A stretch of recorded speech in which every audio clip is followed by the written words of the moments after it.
Ladies and gentlemen, congratulations to the Furman Paladins! Wow! The Paladins all the way to the Elite Eight of the FCS.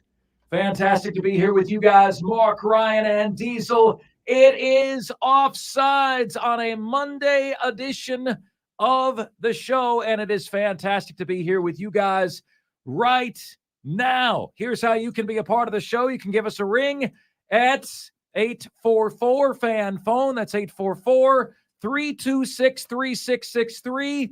And the carpro.com text line is there for you at 71307. Just start your text with the word FAN, and away you go on the show. Jim Szoke joins us on the show today.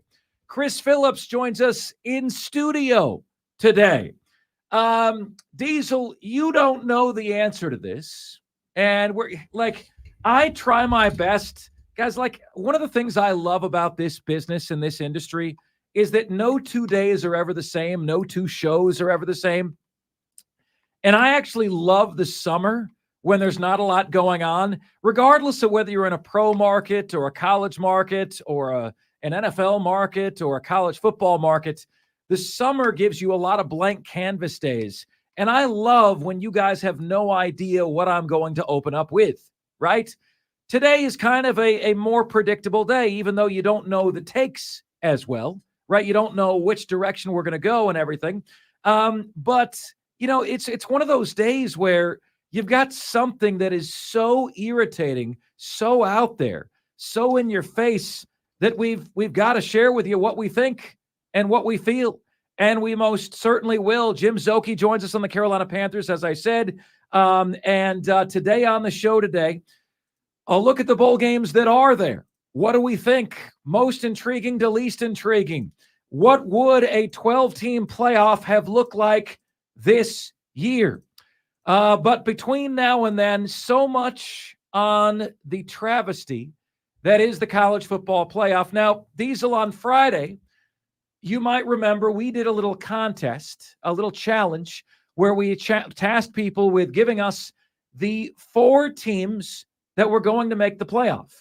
And in exchange for that, they would get their choice of the right to host a segment of this show, the right to get a special shout out on the air, special recognition on the air, or I would meet them in the month of December for an adult beverage. Now, Diesel, we had a huge day as a result of that on the text line on Friday. What do you think the results of that contest was, Diesel? I'm not asking you to tell me who won. Yeah. Just tell me, Diesel, how many people got it right? How many people got it right? I'm going to guess the number of people who played the game. I'm going to guess somewhere in the range of 30 to 40 people sent in their 4-team submissions, and I'm going to say 1 got it right. 80 to 90. Wow. Sent in their submissions. Wow. And none. Let me guess. Oregon and Georgia were the big equalizers in this thing. Yeah. Oregon and Georgia were the big equalizers, and a lot of people were shrewd enough not to have one of them in, but they didn't have both of them out. By the way, Bama Springer, you can send a bottle of something dark to the radio station, because I predicted that Alabama would win and would be in the college football playoff. He called in last week, told me I had big balls. So, you know what? I like bourbon. I like single barrel. We'll put it that way. Guys, let's open on the positive, because there's a lot that's going on today that I'm really fired up about. Okay, a lot. To start, how about the Furman Paladins? Now, look, it was, Diesel, gosh, so they played this week. They had last week off. It was 2 weeks ago today that I opened up, and I just opened a can on Furman after they blew home field advantage throughout the playoffs by losing to Wofford.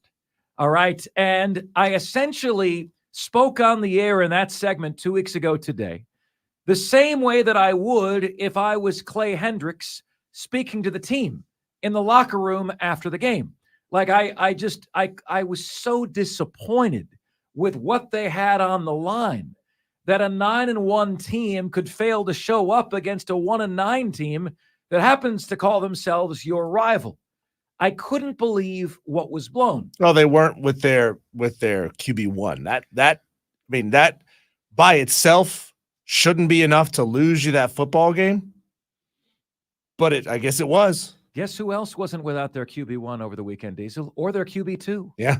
And how did they do? Yeah. Oh, okay. Well, just good enough. That's how they did against Louisville. Just good enough. Well, apparently not just good enough, because that's obviously what we're going to get to on the show today.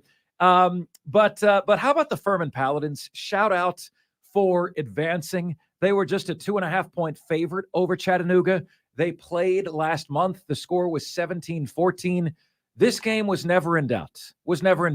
And so Furman is now in the final 8 of the FCS playoff. That's the good news. The bad news is, and again, Diesel, I don't want to keep going back to the Wofford thing. This is supposed to be our chance to be positive. But because they lost that game to Wofford, now they're going on the road to Montana, right? And I got sent a video.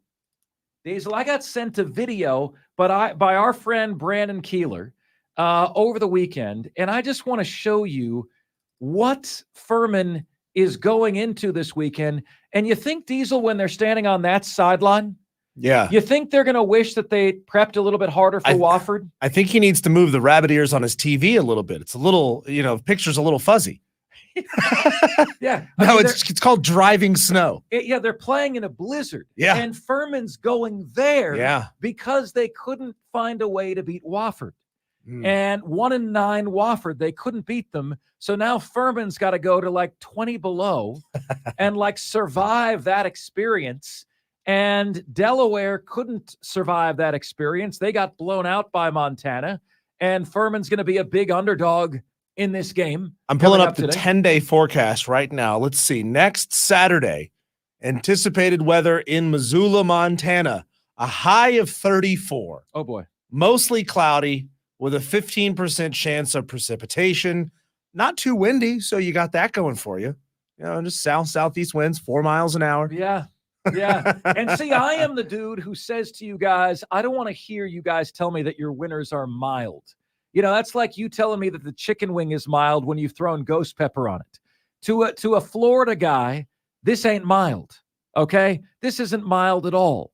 This, the fluctuation in temperature jacks with my sinus and jacks with my soul, okay? I don't enjoy it. But I'll tell you what, Furman sure as hell isn't prepared for that. And that's what was blown when they couldn't beat Wofford. And it's heartbreaking, right? That said, what can you do about it now?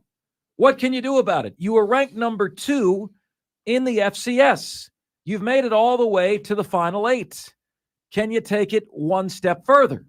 Because if you're able to win not 1 but 2 more games, then you're playing back in the South again. You're playing in Texas for the national championship. So what's the draw next week? If Furman wins, where might they have to travel next week? Do you happen to have the playoffs up in front of you? I don't have the bracket in front of me. I did look at it, Diesel, but if you could bring that up, I don't think it's South Dakota State is number 1. It may be North Dakota State that they go to. Yeah, I'm not 100% positive, but I know this week, boy, they've got a task in front of them. Well, the winner will play the winner of South Dakota versus North Dakota State. South Dakota is a 3 seed. North Dakota State is unseeded. Furman's a 7 seed. 7 seed. So they will have to travel back to. Do you just stay? I think so. Stay in the Dakotas? You might as well just get used to it. Get used to practicing in that, playing in that. Montana. Find a local high school, Dakota, hunker South down. Dakota. Diesel, imagine they had it right here, right in front of them. All you have to do is beat the FCS's version of Vanderbilt. Yeah. And they couldn't do it. You have to cut open a Wampa, stay warm. That said, look, they're alive. We could be talking about a Furman team that had deceased, but they're alive and they're well, and they look great against Chattanooga. and it was great to have QB1 Tyler Huff back. And as long as he's there and as long as he's healthy, and if that game can travel, if that defense can travel, which defense normally does, Furman has got every shot in the world. We'll just see if they can. We'll see if they can make it happen. We will see if they can make it happen. 844-326-3663 is the number to get to us on the show. I'm getting a text here that says that if North Dakota State were to advance, then they would play at Furman. So they could get another home game in the playoffs if North Dakota State advances out of that That's bracket. right, because North Dakota State is not seeded. Correct. Yeah, so it would go back to home field advantage. And North Dakota State is kind of like Dutch Fork, Diesel. Like, yeah, you don't want to go there. How bad they are. And by the way, you don't want to go there. Can I just say one thing, Diesel? Like, Dutch Fork won the state championship again. Okay.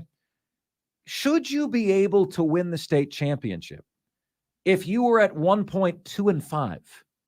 They were 2-5. Yeah, and they won the state championship. Yeah, because you've won, given the format that you have.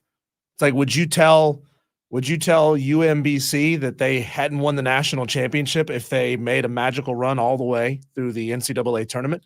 I mean, you could look at them and say you're not the best team in the country. Sure. But you won in the format that you have. So yes, you are the national champions. That is the format. No one's saying Dutch Fork isn't the state champion, but I would say that the difference in college football is in college basketball you play 40 games. In high school football and college football you play 10 to 12. Each game is supposed to mean something, right? Well, how much does it mean if a 2-5 team goes on to win the state? I don't know. All the non-region games don't mean anything. And then 80% of the region teams make the playoff. So essentially you show up for 1 or 2 weeks a year and you just turn the switch on in the postseason. You are the state champion. That's called conserving your energy until it matters the most. Texter says, let's see here. Sure was wrong on my Final Four picks. Furman's got an extremely tough challenge this weekend. Let me know when the Furman baseball preview is going to be on the show. LOL, go Terriers. This texter again. Yep. This guy's got his jokes. He texted in during the Dan Scott interview and tried to get me to ask him that question. I'm like, really? Texter, you're not going to get me on that. The texter says nice 34 try. Is mild in Montana. It was 7 in northern Wisconsin last week. You know what? I bet they were grateful for all 7 of the degrees that they were given. I'm sure. Hey, 7's better than 0. Texter says Furman is praying for 34. Texter says, let's talk about the Panthers. Well, we will at 3:40 today. Texter says, if North Dakota State wins and Furman wins, Furman would host North Dakota State. Diesel, that would be quite a scene. Yeah. The Bison. I'm told it's they're very particular about the pronunciation. Correct. It's Z. Bison. Yes. Bison. If the Bison were to come here, that would be a pretty awesome scene, would it not? If the Bison came here, we need to get together an offsider party and take a crew to the game. Hey, can you find me, Diesel, here's a challenge for you. Find me what a proposed line is for Furman's game this week and for that North Dakota State game, okay? It's out there somewhere. I just don't know where it is. You guys have any lines? North Dakota State against South Dakota, Furman against Montana. That is not an easy task, my friends. Not an easy task. But congratulations to the Dins, who enable me to say something on the air that feels like I'm being naughty. And I love the feeling of being naughty. I really do. Because Furman allows me to say on the air, and it's not an FCC violation because it's a slogan, just like there's a show. Is this show on Netflix, Diesel, that's called Bleeps Creek? And I recently asked Diesel off the air, I said, are we allowed to say Bleeps Creek on the air? And so a philosophy that I've always had is if you have to ask, the answer is no. And so I said to myself, since I have to ask, we're not going to do that on the air. The answer is no. Well, Diesel, as great as he is, went ahead and asked. Yeah. And what was the answer that you got? I was told if you're talking about the show in an editorial fashion, it's okay to say on the air. but like, don't celebrate it, right? Yeah. You know, you're not saying, well, guess what I was watching this weekend? Bleeps Creek. You know, that show Bleeps Creek is really great. The characters on Bleeps Creek. You and I still won't even say it. We still won't even say it, even though we've been kind of given the tentative acceptance that you can say the show name. But guess what you can say? You can say when Furman wins, F you one time, F you two times, F you three times, F you all the time. You can say that. And that being the slogan for Furman, the baddest slogan in the history of sports, makes it okay. So this from dratings.com. Man, that's a good name for a website. I should trademark that. Furman at Montana. As of right now, opening line. Yeah, and this is from I've never heard of dratings.com. Okay. I have no idea if they're any good. Okay. Take a guess. I'm going to say Montana minus 12. Montana minus 17 and a half. Oh. 17 and a half. Oh. So we'll see how that adjusts. I think during the FCS playoffs, I believe ESPN and a lot of the sports books get more involved in FCS matchups. And the cold is responsible for 19 of those 17 and a half points, Steve. Well, it's also because Montana rolled Delaware 49-19. Yeah. Montana's putting up points in that environment. So how about the North Dakota State, South Dakota game? Is that one on there at all? Texter says, I've played in that kind of snow game, Mark. It's a lot of fun being tackled and sliding 3 to 5 yards after. That is cool. Okay, it's literally cool, Brandon, as in your butt is cool, right? 17 and a half points. You guys are taking Furman in those 17 and a half points, right? The spread on that game, I am seeing, generally North Dakota State is favored. Depending on where you go. Okay. Do you want to take a guess? Well, you said generally they're favored, so that means it's close. Relatively. So I'm going to say North Dakota State minus 3. Depending on where you go, I'm seeing North Dakota State. Excuse me. I'm sorry. I told you wrong. That's my mistake. I told you wrong. South Dakota State is favored. Okay. 4.5, 4.5, 5.5, 5, 5, and 6. Okay. So you're saying there's a chance. All we need is 2 underdog wins. So all we need is exactly what we got in college football this weekend, right? That's all we need. All we need is exactly what we got in college football this weekend with Oregon and Georgia and all of the upsets in the world. And you're saying to me, Marc Ryan, you got a layup today. They gave you a layup with the college football stuff. And you're opening with Furman. You're darn right I'm opening with Furman. Winners go first. You know why? Because when we have a great local win in the upstate, you have earned the open, okay?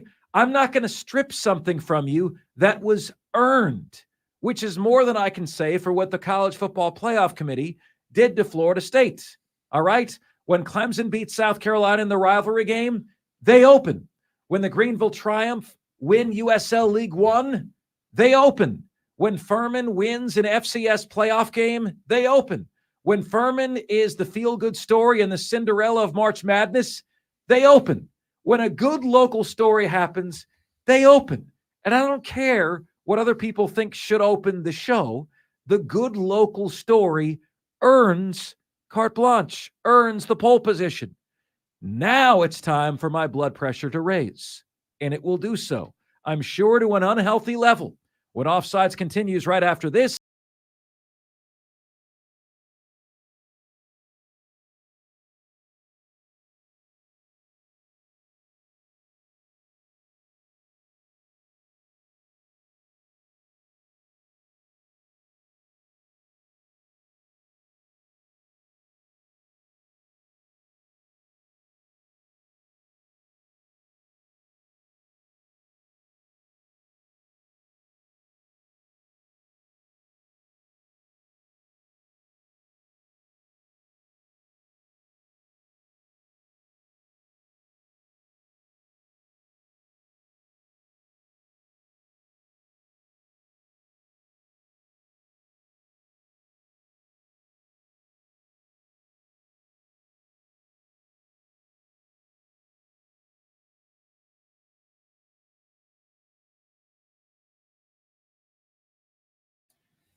It's Offsides, Marc Ryan and Diesel. We are the Fan Upstate, rolling on until 7 o'clock p.m. today. So, guys, what I have witnessed in the last 24 hours is the most egregious and obvious sign of corruption that I have seen in major pro sports in my lifetime. Okay? Like, you remember Tim Donaghy, the NBA official, bet on games? This is worse than that. Okay? This is a committee of people who are supposed to have the best interest of the sport in which they govern at heart. And they are choosing a college football playoff based on television ratings. Okay? Based on what gives them the better games. And it just absolutely blows my mind, much in the way that when people defend the Live Golf Tour, that blows my mind. It's like I still haven't heard a good reason for anyone defending that when you tell them that the Live Golf family sponsored the 9/11 attack. Like it just amazes me that there's a single American that would think it's okay for anyone to play on that tour. You know, like, to me, it is baffling beyond a shadow of reasonable doubt that anybody could say this isn't corruption. This isn't just, this isn't right, this isn't deserved. Now, you know, those of you who listen to the show on a day in, day out basis, you guys know that we keep it a buck on this show, that Diesel and I do. That we have our favorite teams, Diesel, Appalachian State. Congratulations on Auburn basketball. Mm-hmm. Damn you for not showing up in the Sun Belt Championship game. That was my upset pick. By the way, you hit your upset pick twice in a row, didn't you? Yes, I did. Twice in a row. It wasn't worth much. I think this week I picked up 3.5 points, 4 points, but it's still a win. It's 3.5 points that I no longer have. You know, so do you have any points left? I think so. But yeah, but less points than I have, right? Less points, okay. Fewer points than you. That's all that matters. Sure thing. So, so anyway, guys, like, it's, you know, what unfolded yesterday is just, it's beyond comprehension, you know, and like, it just, I continued to see it. And, you know, it was one of those yesterday where I was in church. Angela and I went to Second Chance Church in Anderson. And, you know, it's one of those where it's like, I'm trying to look like I belong in church and take part, but every 10 minutes you're taking the cell phone out, but you're not wanting to take the cell phone out so much that it's upsetting the wife. The service began at 11 a.m. You know, the college football ratings are coming out at noon, and you're saying, okay, please be over at noon. And then it's not over at noon. And by the time I get out of there, the phone is blowing up. Everybody's got a take. Mark, you're not going to like this. And I literally couldn't believe what I saw. I couldn't believe what I saw. Now, a lot of people said, well, Marc Ryan, you're wrong. And I refuse to accept that because the committee was wrong. Okay? The committee was wrong in terms of what they did. And, you know, I happen to be on social media enough over the weekend to be able to tell you that I know today that this show is going to sound a lot like the Rob Brown Show.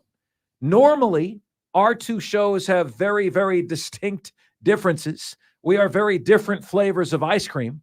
But in this case, you know, like, you know, you listen to the show, Rob is a Florida State fan. Okay? Like, that's his team.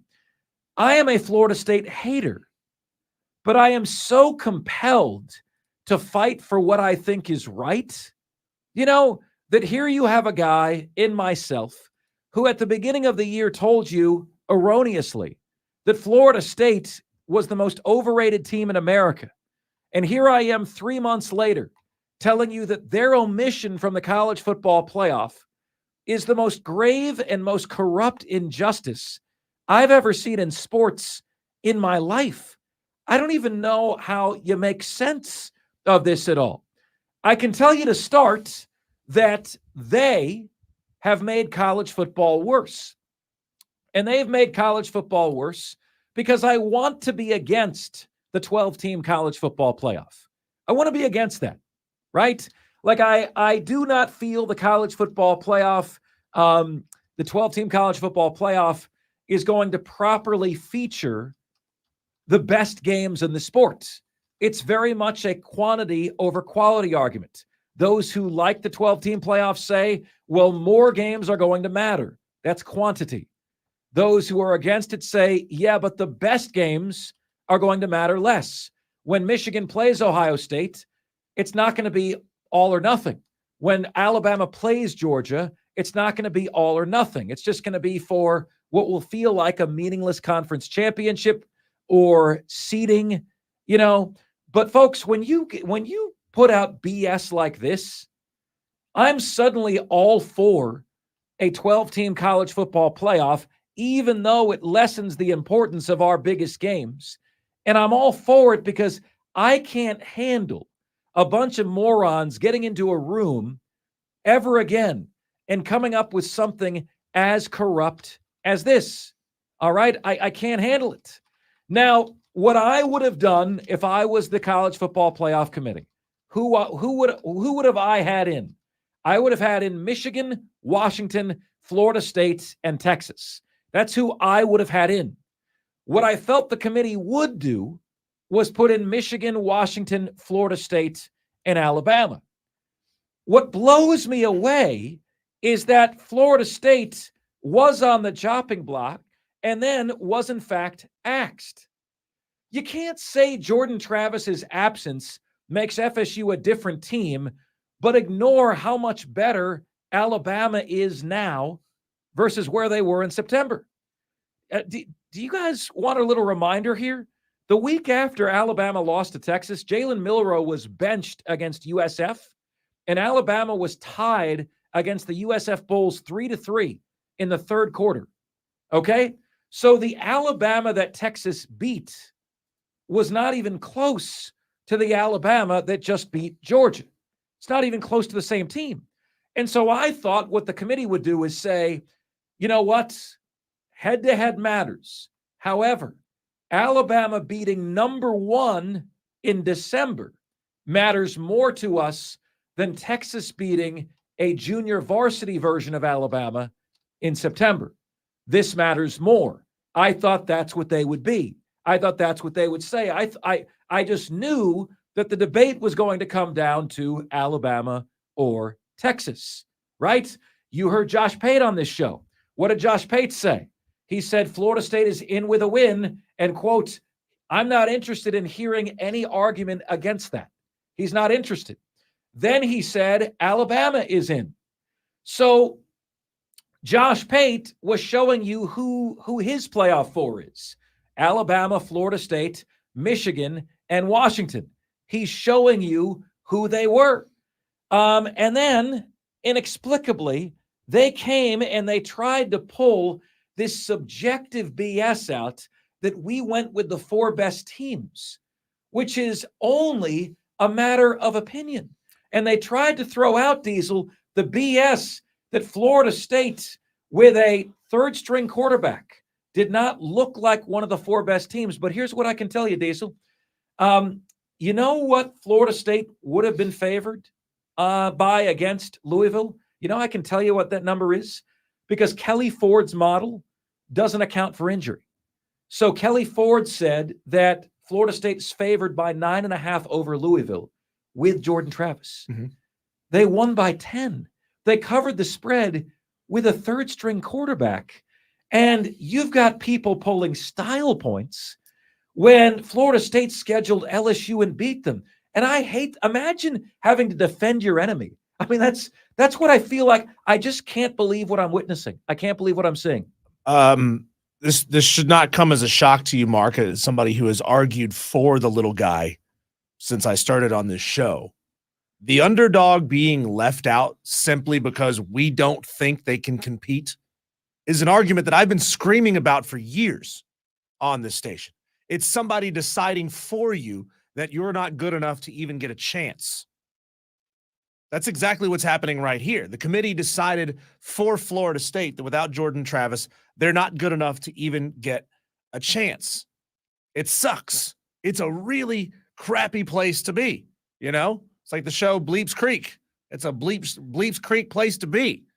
But let's be real. Florida State without Jordan Travis ain't beating Michigan. Right. They're not beating Michigan. But it's not about that. Right. No, no, it's not. It shouldn't be. But there's another argument that I've made. People say we shouldn't expand the playoffs because we're going to see more blowouts in the first round. We've seen a ton of blowouts in the first round over the years in the semifinal games. Why should this year be any different? Why should this year be any different? So, and who are we to say that Florida State's elite defense wouldn't slow Michigan down just enough? Florida State's been doing enough to win all season long. And that sucks as a place to be told it's not good enough. It's not good enough. I think it was Booger McFarland in the clip that we have that we're going to play today. He said, it's okay to win games in defensive style. Like, not every game has to be 51-48. Like, what do they say in those games? Nobody played any defense. Well, here's great defense on display between Louisville and Florida State. Great defense was on display. And that's not good enough. Well, to that point, Diesel, Louisville, I went back and I got this today. Louisville averaged 33 points a game. They got 6 against Florida State. Yeah. They looked offensively against that defense who knew what it had to do to win that game. Like, it seemed like Mike Norvell said, you guys got to pitch a shutout. Yeah. You guys have to pitch a shutout today. And they basically did. In terrible weather. They held a team that averages 33 points a game to 6 points. A team that they were going to be a 9.5-point favorite in with their starter. They beat them by 10. And then you're saying, well, Marc Ryan, they didn't look like a top 4 team. Well, here's what I think of that. They weren't going to be playing that true freshman quarterback in the playoff anyway. That's a 3-star 18-year-old. They were going to be playing a 3-year quarterback, Tate Rodemaker. That's a 4-star. I hope you can see the difference. Why are you looking at them in that game like that's a fixed space? And then, like everyone was sending me yesterday this part of the selection criteria where they're allowed to factor in injuries, right? Like when injuries happen, that can be part. And I'm like, that's baked in there so they can be corrupt and create matchups for television ratings. I mean, now at the end of the season, you got to be saying, in addition to winning, we can't get hurt. What would be the NFL version of what college football did? You know what comes to mind, Diesel? A few years ago, Carson Wentz was an MVP candidate for the Philadelphia Eagles, got hurt. Nick Foles led them to the Super Bowl championship, Super Bowl title. Sorry, you're ineligible. Sorry, you're not in the playoff. Or how about the 49ers? Everyone can see they're the best team in the league when everyone's healthy, right? But now, right before the playoffs, as you know will happen, Diesel, Christian McCaffrey, Deebo Samuel will get dinged up. You're going to take away your home field advantage. No. Yeah. You guys don't look like the best team in the end. I mean, this is so patently absurd. It is mind-boggling. To me, yesterday morning, I woke up and I said, if you're the committee, the first question you need to ask is, who has to be in? And the answer was Florida State, Michigan, and Washington. They have to be in. They're unbeaten conference champions within the Power 5. They have to be in. It's not about the games you want to see. It's not about creating competitive matchups or a TV product. Florida State has earned its place. And my former partner, Booger McFarland here, absolutely, I've never been more proud of him. He and I used to fight against, he was on pro Florida State when Jameis Winston was there. I was against Florida State because I didn't think they were that good. And he said all they do is win. And that's all Florida State did yet again was win. Here is Booger apoplectic at what the committee did. Matchup based on performance, not getting the teams that deserve to be in my opinion. And I think we look at this from a selfish standpoint. We want the best matchup so we can say, you know what? This year's semifinals wasn't a blowout. It wasn't a blowout like it's been the last couple of years that we get good matchups. And I just think that's devastating for the kids at Florida State. And I think we're diminishing how you win. It's okay to win with defense. It's okay to have a dominant defense and win a football game. It doesn't always have to be scoring 50 or 60 points. And I think as a football nation, as a group of analysts, we got to wrap our mind around that, because to me, this is about, let's get the 4 best matchups. We can sell it and we can do all these different things. Who cares if Florida State won 16-6 with defense? They dominated a Louisville team from a defensive standpoint. Who cares? I don't either. Well, but they do. And I felt like, I kind of felt like watching this, Diesel, that like the guys on ESPN and Kirk Herbstreit, they've broken bad. Like I just feel like they've been snowed over by the system that they used to fight against. They used to be pro little guy. They used to be pro the right thing happening. And to watch all those guys defend, Florida State do everything asked of them and have it ripped away from them. They defended the defenseless. And I just can't believe it. And, I hope that you guys know when I'm up here today defending my most hated rival, I hope you know now in perpetuity that you're always going to get the scoop from me, because I feel so bad for my hated rival that I am compelled to use this platform now to defend them. I am disgusted by what just took place. Much more on this. Jim Szoke on the Panthers. Joining us next here on Offsides, we are the Fan Upstate.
Marc Ryan. Only on the Fan Upstate.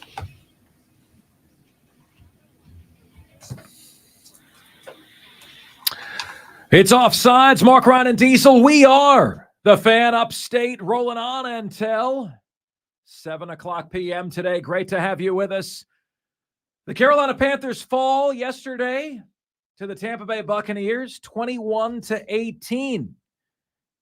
Carolina falls to 1-11, 0-7 away from home. One of the only bright spots to me was Chuba Hubbard going over 100 yards, 25 carries, $104, 2 touchdowns. Bryce Young didn't look good. And now we have the story out that multiple Panthers coaches wanted to bench rookie QB Bryce Young in favor of Andy Dalton in Week 5. I heard Diesel say the same thing about the same time. My thing is, I just don't understand the why behind that. Like, why play Andy Dalton over Bryce Young? Joining us right now, he's the analyst for the Carolina Panthers. You can hear him on the Carolina Panthers Network on Twitter at Jim Szoke, S-Z-O-K-E.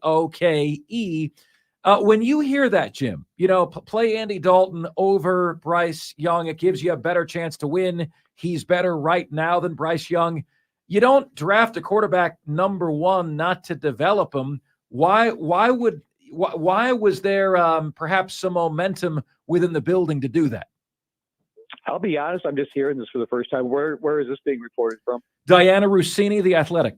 Okay, yeah. So, we've been working all day since I got back late last night from the late game. Hadn't seen the story. So I'm actually hearing it as you say it. To me, I agree with you. It's like you draft Bryce Young for the same reason that C.J. Stroud is playing in Houston. You've got an investment in a player. And, again, he needs to play to get better. I think if you didn't think he was ready Week 1, it makes sense to begin the season with Andy Dalton until he's up to speed. But I think they thought he was ready from Week 1 to come out and play. And I think, by and large, people are recognizing that while Bryce is far from perfect, that there are things around him that don't, create success in terms of the offensive line protection, receivers not getting separation. We were down there in Tampa yesterday, and we see the full field, not just the TV view while we're doing the broadcast. And you just see there's not very many wide open or even somewhat open receivers. And when he does try to do something a little bit further down the field, many times the pass protection is not there. So again, doesn't exonerate the part that goes on to Bryce, but there's a lot of other circumstances going on as to why the offense is struggling, and a lot of it has things to do with nothing about what his play is. Jim, I would assume that Chris Tabor is under no illusions that he has a real shot of earning the head coaching job going forward. In your mind, is it a foregone conclusion that Dave Tepper will hire a coach who's worked with small-bodied quarterbacks before? I'm looking at guys like the OC there in Arizona, Frank Smith in Miami, who have had similar size and similar skill set coordinators. Or would it be advantageous to go after a guy who's been a very hot name in Ben Johnson in Detroit, who has not worked with a small-bodied quarterback? And then we may find ourselves in another Frank Reich position where you've got a coach coaching a player who was not in his mold. Yeah, and that's a good question. I think, whoever they bring in, for me, I'll say this. I don't think it has to be an offensive-minded head coach. I think you're right. They're probably going to go that direction just from what people are saying. But to me, it's fine to have a defensive-minded head coach because the minutia of the work comes from quarterback coach, offensive coordinator, passing game coordinators. Head coach has to obviously oversee all sides of the football, clock management, and relate to all 53 players and an entire coaching staff and be a leader. So there's kind of a skill set that's not unique. Obviously, the league has changed, and you see more Kyle Shanahan's, Coach McDonald down in Miami, coaches like that who come from the offensive side.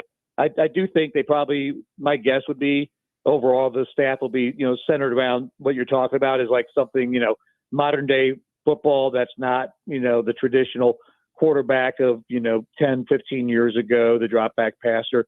Something that fits the skill set, in particular of what they have with Bryce Young. And, you look at the successes around the league. Those are the kind of teams, Miami.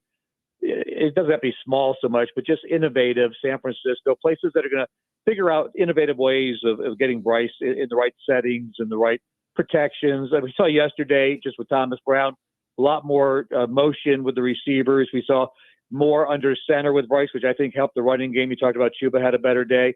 And I think even just rolling the pocket a lot more often. So I think we'll probably see a few more wrinkles over the next 5 games. But I do think they're trying to attempt to put Bryce in different situations than what he's just been doing through the first 11 games prior to that. If you were making the final call, Jim, do you have a dream coaching candidate? Not really. I want to see who's all out there. I think, there's some good candidates out there that I would assume do want to be head coaches, like you mentioned, Ben Johnson from Detroit. And obviously, I think, somewhere like LA Chargers with the struggles they're having, winning 6-0 yesterday with a really good quarterback in Justin Herbert, could be intriguing to people like that too. So I think there'll be some competition for some of the big names. But I think to me, it's going to be somebody that, again, is first and foremost, a head coach, because you can always find that next great offensive mind to oversee the offensive side of the football and Bryce's development. So to me, at this point, I'd like to see what that list is once we get there. But maybe in a lot of cases, maybe someone we don't even know that well, that we may have heard of, or we certainly know where they're coming from. But it'll be interesting to see what kind of out of the box ideas they get beyond the names that are thrown out. Like Jim Harbaugh gets thrown out there, Bill Belichick, things like that. It's like, it'll be interesting to see maybe what's more of the cutting edge of what today's NFL is about. Jim, Chris Tabor was quoted as saying, "We're just going to go out there and have fun." Now that the Panthers are eliminated from the playoffs, are we going to see some like weird arena football, flea flickers, double reverses? I mean, at this point, what does it matter if you go out there and you try to throw a little razzle dazzle and give the fans a show, or are they going to try to win football games the way they've been playing all season long? I would love to see him go for it on 4th down every time. Just never punt. And never punt. I'm sure Chris Tabor probably had break every principle in his body to do that, to not punt, because he's a special teams guy. But we saw him go for 4th down yesterday, make a deep throw with DJ Chark yesterday. And I do think we'll probably see like a Johnny Hecker fake punt because he's so good at that. I could see him dialing up something like that over the next couple of weeks. He is leading the offense to Thomas Brown, so he won't. I don't think Chris Tabor I guess he would have final approval on signing off, like we're going to do a flea flicker or something like that. But he's really letting that play calling happen on the offensive side of the ball and not be involved in that, because, this is Thomas's time to do it. He's being entrusted with the offense there. I thought things looked a little bit different yesterday, but they're kind of, it's like trying to bake something new out of the same ingredients in the kitchen. There's only so much more they can do. And you're right, if you start getting crazy, then it looks silly. But I think, given the right moment, if there's somewhere, near midfield, where you're not deep in your own territory, you can see fake punts. You could see, going for it more on fourth down, things like that. And people kind of got upset yesterday. It was late in the game. They had 3rd and 1 and 4th and 1, and they didn't run the ball. I was happy with it because I didn't want to go down and just kick a field goal, honestly. I wanted to go down and get a touchdown, try to win a game, not see if we could get to overtime and then struggle to score in overtime. So I like the fact that they did the rollout on 3rd and 1, went for it on 4th one, because they're loading the box up. They're expecting you to run. So I think it was actually a good principle to kind of go outside your tendency and try to do something different yesterday. What are you seeing, or perhaps more importantly, not seeing from Bryce Young that is concerning to you, Jim? I think for me, it's like he's got to be pinpoint accurate. And remember, like the first drive yesterday, very close with Jonathan Mingo on an out route. They reviewed it. He dove, almost caught it, but didn't catch it based on he didn't have completion of the catch over there.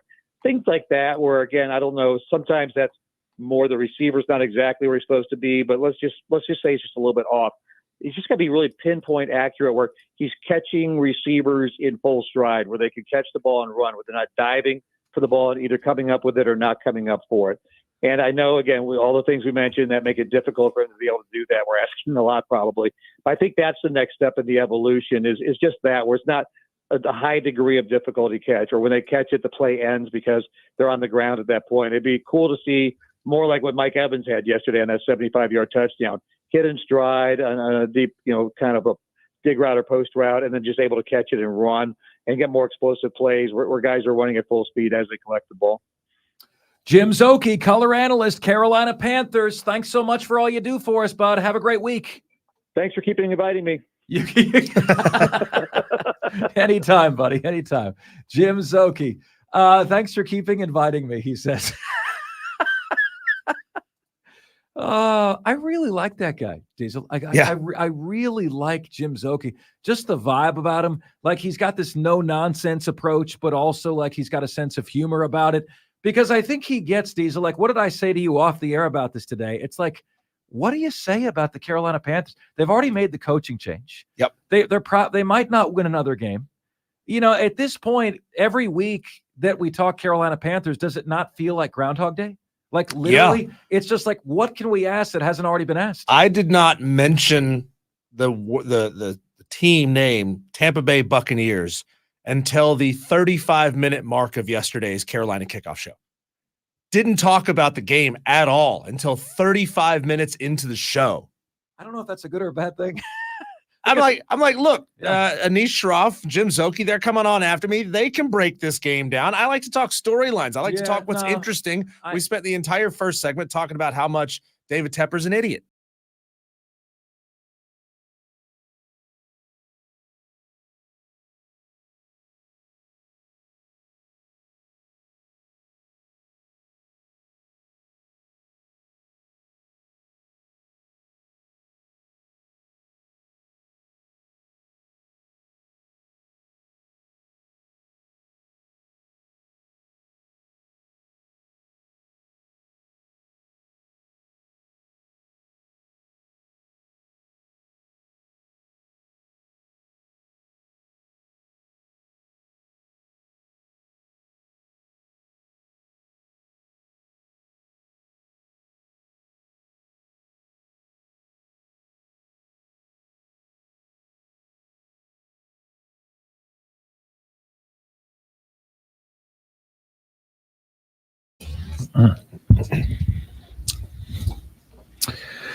What's good, my friends? This is the most interactive sports talk show anywhere. It's Offsides. Marc Ryan and Diesel, and we are the Fan Upstate, rolling on until 7 o'clock p.m. today. Wonderful to have you guys with us. This might be the best idea Madcraft has ever had.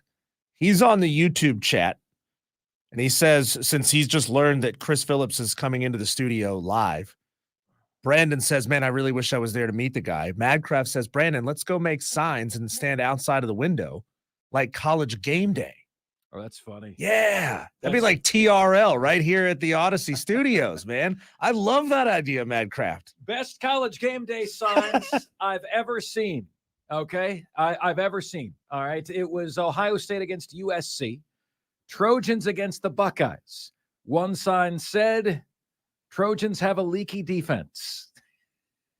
Trojans against Ohio State, the Buckeyes. USC is the Trojans, as you know. The sign said, and listen, bosses, if you're listening, a Buckeye is a nut, okay? The sign said, Trojans can't cover D's nuts. They couldn't. Ohio State threw the ball all over them. It was incredible. I love some of the really petty game day signs. Oh, yeah. I just Googled best college game day signs ever. Here's one that says Dabo Sweeney takes 2 bites to eat a potato chip. I've got Jim Harbaugh likes the word moist. Nick Saban eats crawfish with a fork. Yeah, he does. My wife thinks I'm Christmas shopping.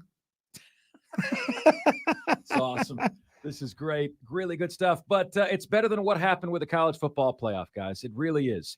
Look, man, conventional wisdom is often wrong. Yesterday, you had the feel for what they ended up doing. Like that was the vibe. It felt like Texas had a lot of momentum. Felt like Florida State was losing momentum, right? But an unbeaten Power 5 had never been left out. A once beaten often has.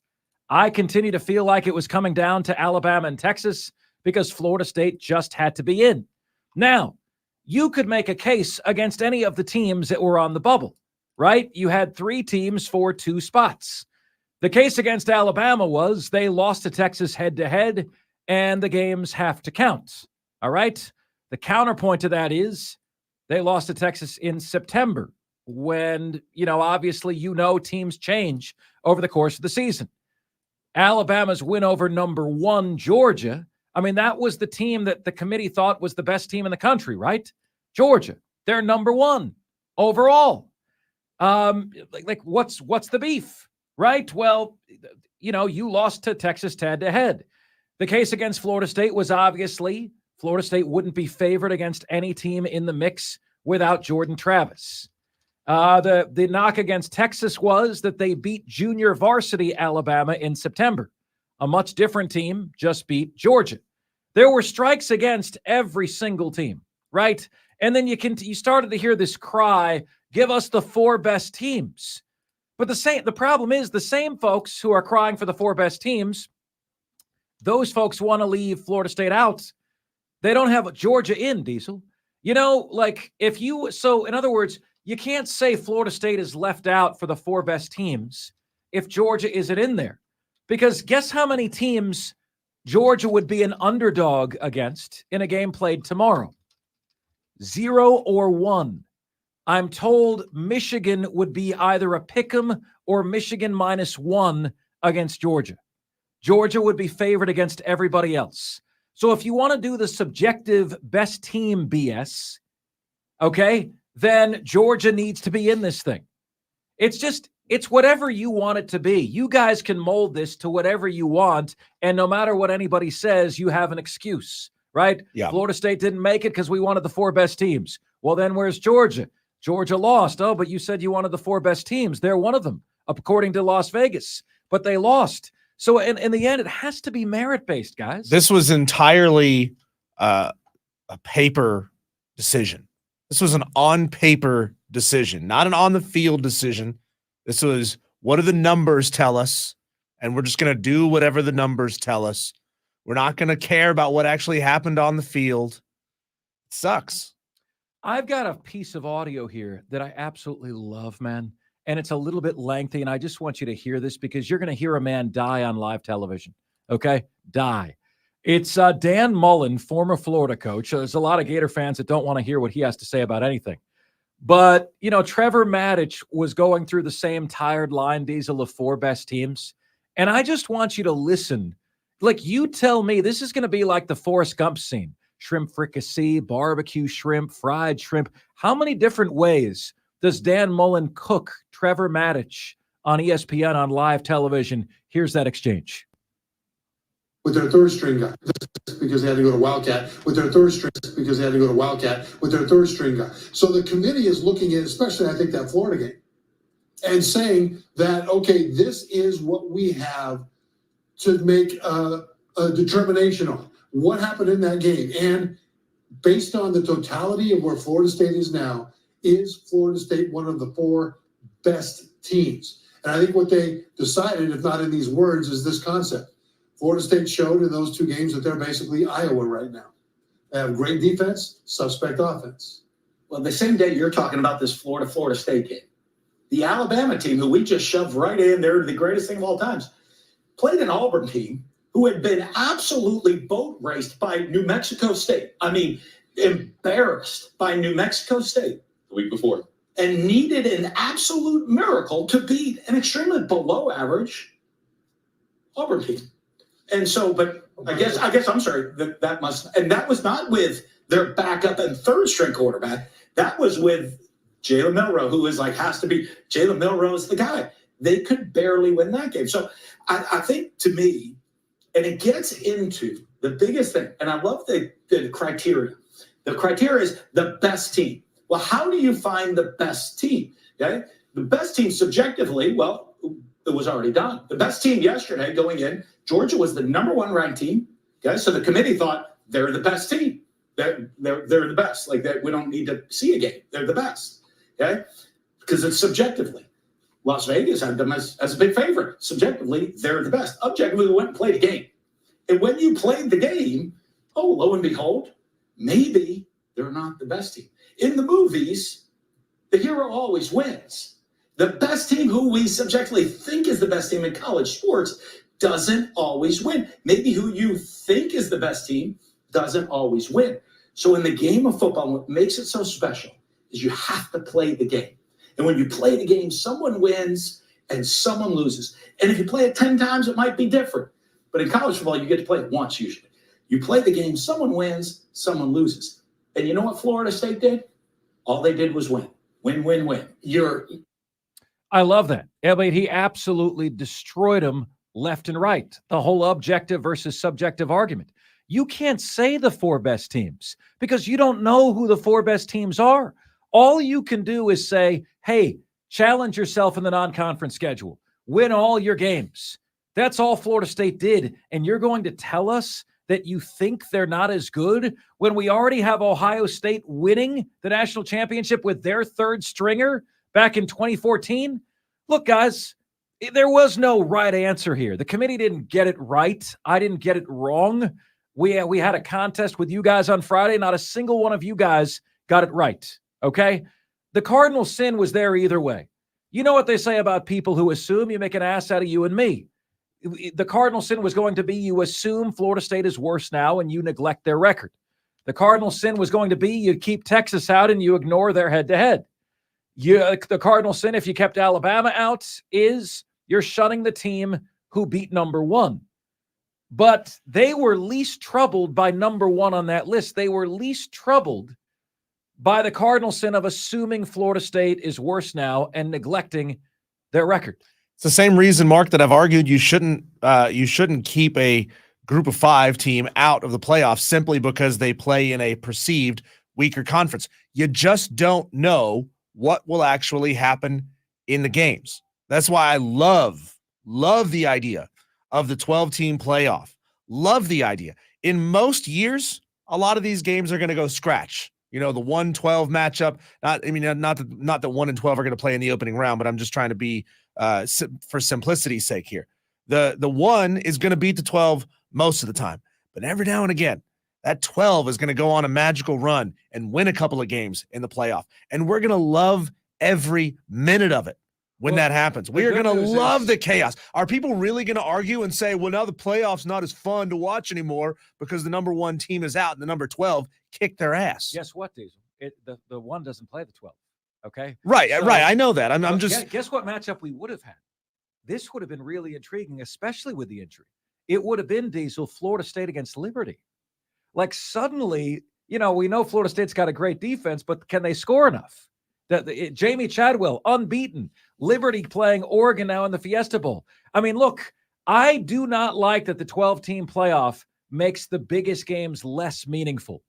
I don't like that it gives Georgia, Alabama a safety net where the loser's still alive. Michigan, Ohio State, a safety net where the loser's still alive. But you know what's worse than those games being lessened? Corruption happening right in front of your face, where like a team that's done everything that historically gets you in, they're suddenly going to move the goalpost on you. You know, one year it's the 4 best teams. The next year it's the 4 most deserving teams. And this year they pick a hodgepodge of both. It's not the 4 most deserving teams because Florida State's not in. It's not the 4 best teams because Georgia's not in. Okay? I don't want to hear this garbage about Florida State wouldn't be favored. Listen, Washington wasn't favored against Oregon. Who won? Alabama wasn't favored against Georgia. Who won? You're going to pick teams or not pick teams based on who's favored? Get the hell out of here. The committee chose the most compelling TV product over what was earned on the field. That is a travesty. And in Florida State's case is further proof that the value system within the sport of college football is broken. It is broken. Guys, they chose TV ratings and TV matchups.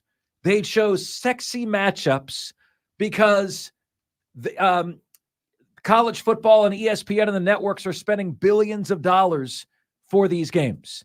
And then you have Boo Corrigan, who's the spokesman for the College Football Playoff Committee, the chair. He's the athletic director of North Carolina State in the ACC. And then he gets up there and essentially has to explain, well, this is why Marc Ryan has called it the All Cupcakes Conference for every single year. Because they rendered the ACC a freaking group of 5 league. And it's gross. You know, Diesel, Mike Leach, rest in peace, had one of the best lines about this. And gosh, you know what true geniuses do? Like some of the films that are genius films, like pop in Ferris Bueller's Day Off sometime next year. And you'll find that it's every bit as good now that it was then. That is genius at work. Mike Leach, in 2017, when his Washington State Cougars were in the college football playoff mix and discussion, spoke out against it. And tell me how true this rings today. You know, we're American. We love committees. Let's get us a committee. Well, who should be on the committee? Well, I don't know. This guy's a good guy. Let's have him on the committee. Well, I mean, there's people on the committee that don't even have remote associations with football, nor have they at any level other than being a fan. But you know what? Let's have them on a committee. Why not? And then we'll decide which 4 teams should go. Because you know why? We don't need to solve this on the field. Because we're the ones that know. And then,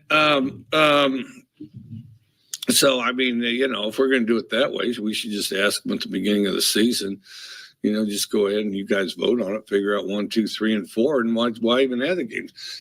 I mean, how can you call it a playoff when there's 4 teams? Conference champions don't even necessarily make the playoffs because you know why? Because the committee knew better. I mean, it's right. I mean, like, how genius does that sound? Conference champions don't even necessarily make the playoff because the committee knew better. And then, you know, like, how much hypocrisy is at play here, guys? You know, like, Texas is ahead of Alabama. Why? Because they won the head-to-head. What would Alabama have to do to pass Texas? Texas would have to have more losses than Alabama, right? So Texas won a bunch of close games, 3-point game against TCU. But if Texas had 1 more loss than Alabama, Alabama would be ahead of Texas. We can confirm this, right? Well, Florida State had fewer losses in both of those teams and was not extended the same courtesy. Okay? So you essentially said Alabama and Texas win the tiebreaker over Florida State. Florida State had fewer losses. The committee essentially said nobody paints us in a corner. You know, there is nowhere written in the rules that say an unbeaten Power 5 conference champion is in no matter what. Just because it's never happened before doesn't mean that it can't happen. And I tried to argue this with you last week. You tried to say, no.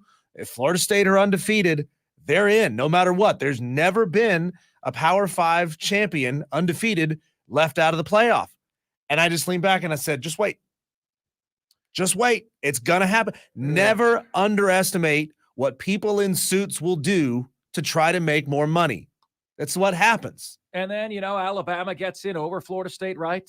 Well, Alabama, do you guys think consistency is important in being a great football team? Like, it's probably one of the most important things, right? Consistency.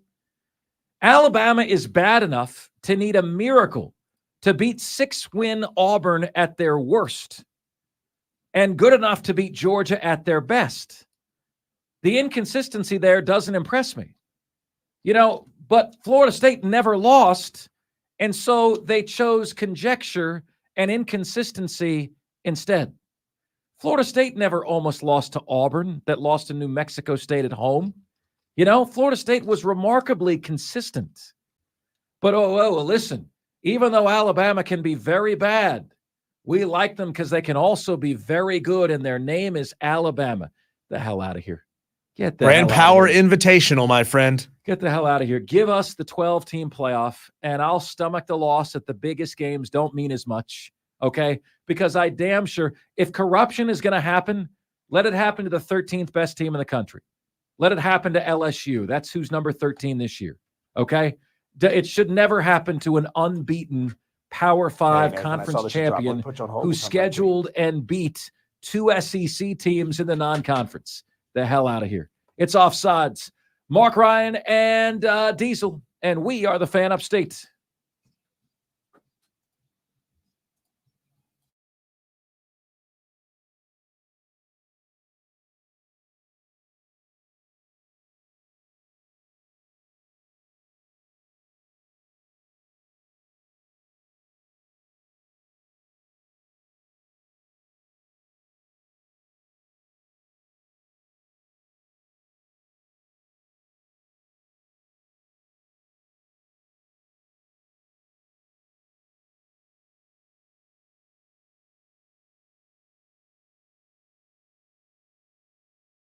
Offsides, Marc Ryan and Diesel. We are the Fan Upstate. Let's go to the phones, and Nathan in Easley is up next. Hey, Nathan, thanks for hanging on. You're Offsides.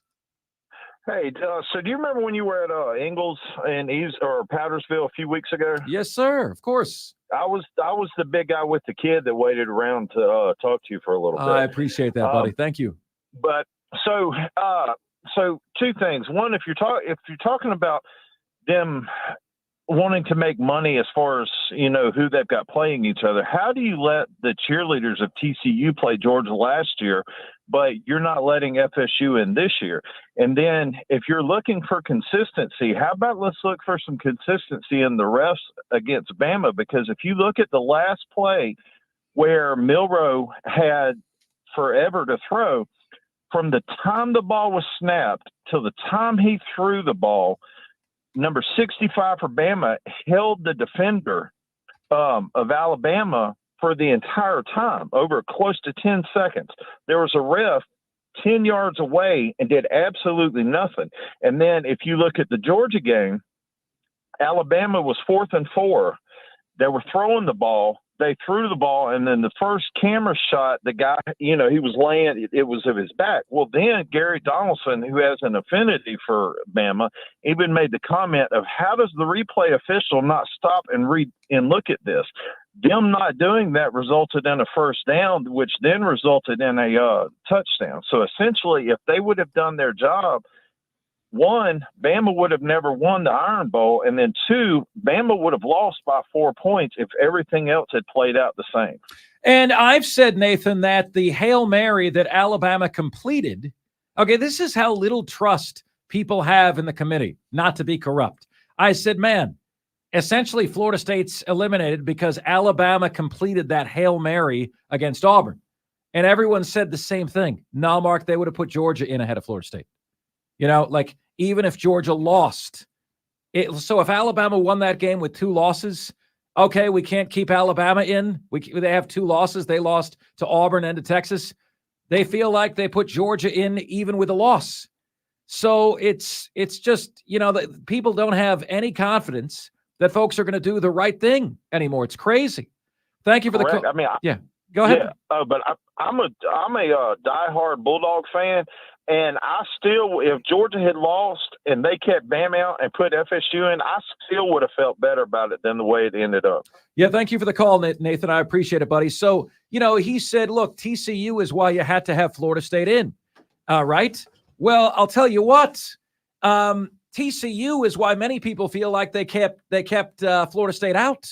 Stephen A. Smith said it's why they kept Florida State out. Here's why that's bogus, all right? TCU gave up 65 points. 65 points to Georgia. Florida State gave up 6 points to Louisville. Louisville came in averaging 33 points.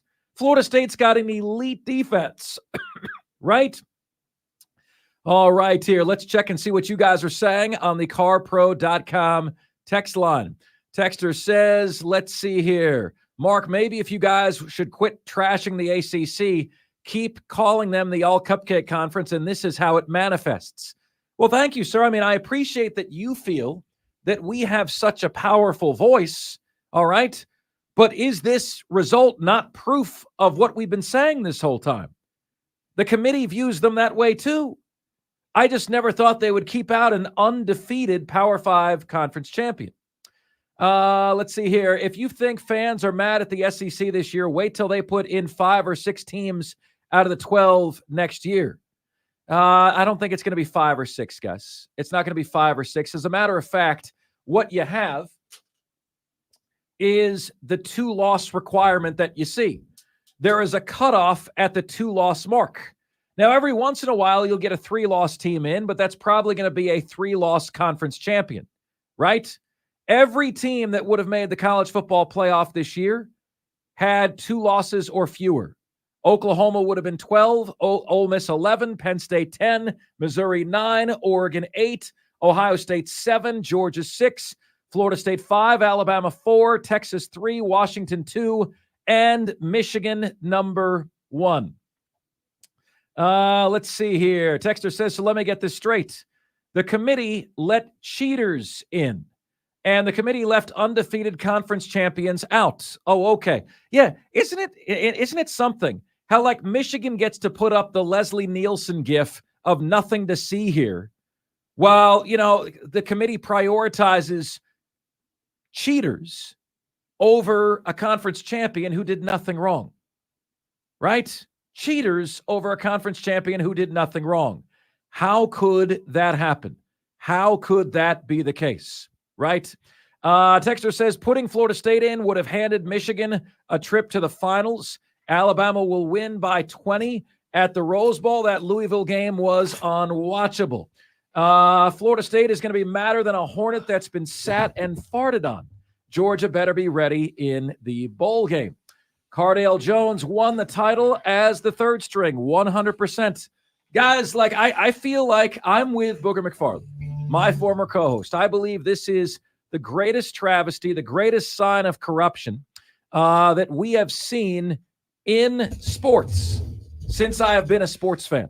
And I don't know how anyone can justify this.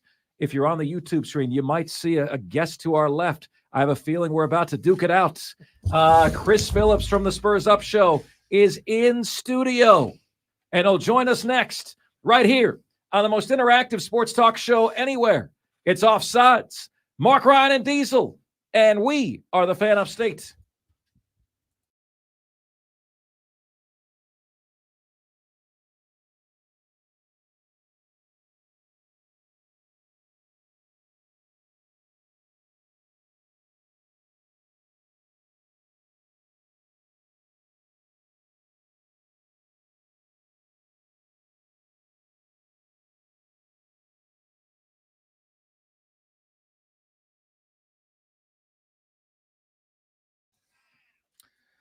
All right, everybody. If you are on the YouTube page at the Fan Upstate on YouTube, you see the very dapper person to my left. And what you do, guys, is you butter people up for the fall.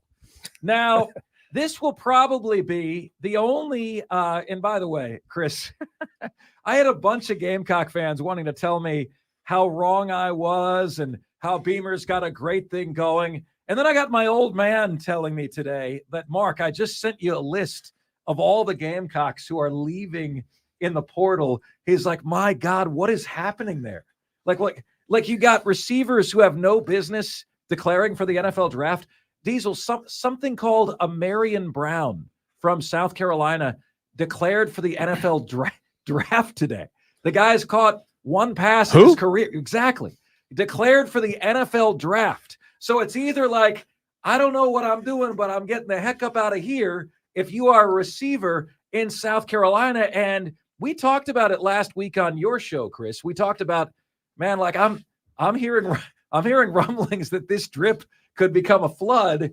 Like, what is your sense for, how Dabo Swinney traditionally does a very, very good job of making Clemson a special place that people don't want to leave? And then just mass exodus going on in South Carolina right now. Like, how is Beamer supposed to field a winning team when he can't keep his team together? Well, first things first, boys, appreciate you having me on. It's great to be in studio, as I was telling you off air, see where the magic is made and where some of the outrage is created, like you mentioned. But I'm going to vouch for Amarian Brown really quickly. He's actually out of eligibility as well, which brings up, though, a grander point. The late, great Brad Lawing, who used to coach D-line at South Carolina, Florida State, all across the SEC, what have you. He brought up a point to me. He said, Chris, you know what drives me crazy is guys who go on social media and post a graphic and they declare and they have no eligibility left.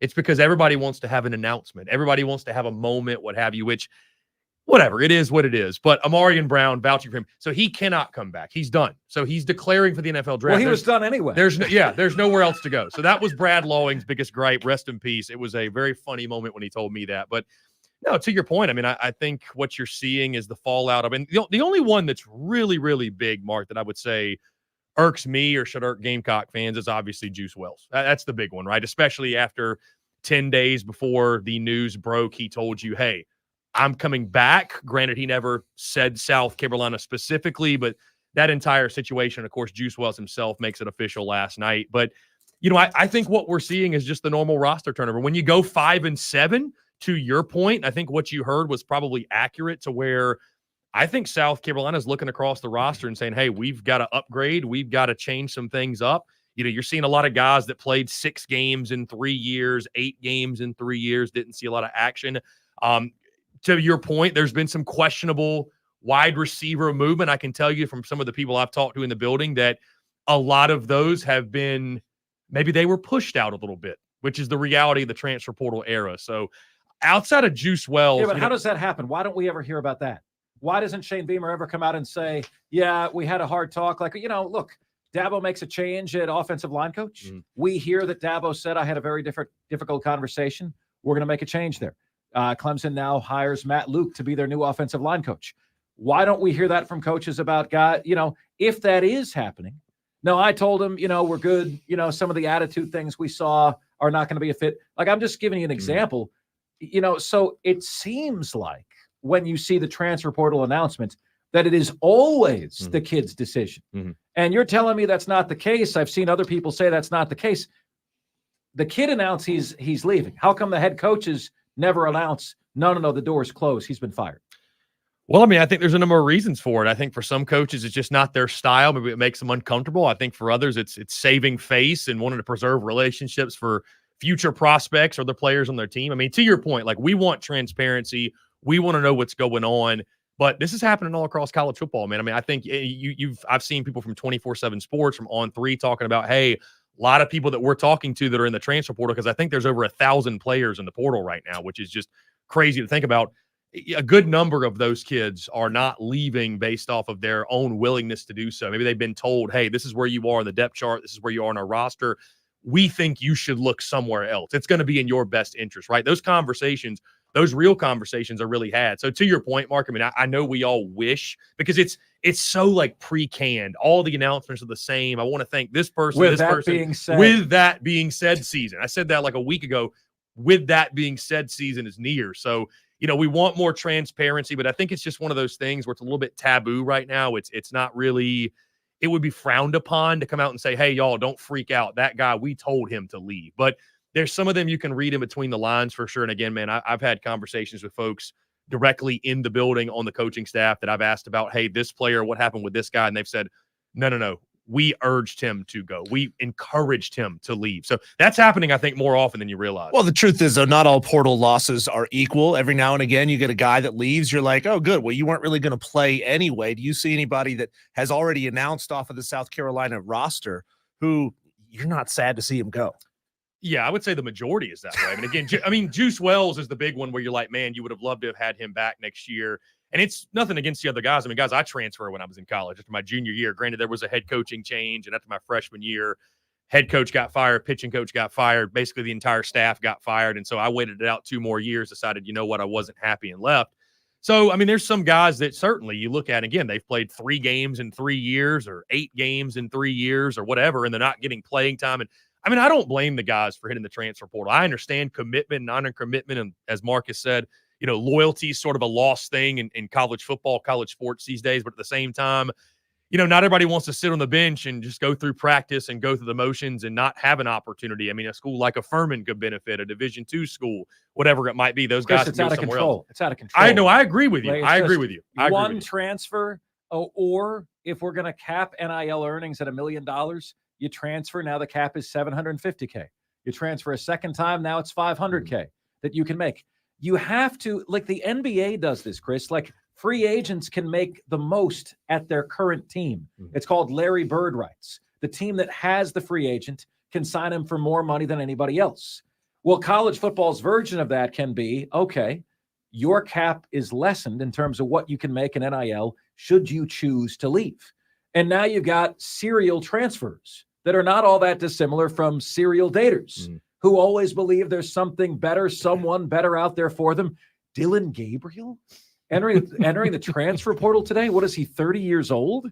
You know, like how is this even possible? How is it good for the sports? Diesel, remind me, where are we with our breaks for the hour? Are we good until the end of the hour right now? Have we already taken our breaks? No, we've got to take one more before the end of the hour. Okay, so let's do that right now. Yeah. Okay, let's do that right now. We'll get to the college football playoff talk. Guys, during this time that we have Chris Phillips in studio, we'll have a roundtable college football playoff discussion with you. I am disgusted by what took place. We'll see if Chris agrees.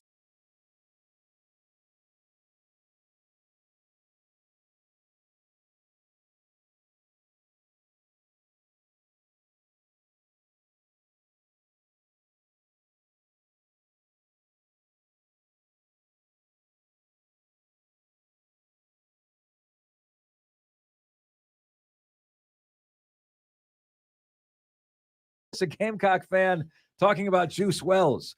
Good luck getting onto another Power 5 team, being known as the QB who was mediocre with one of the best, if not the best offenses Ohio State has ever had. And that's saying something.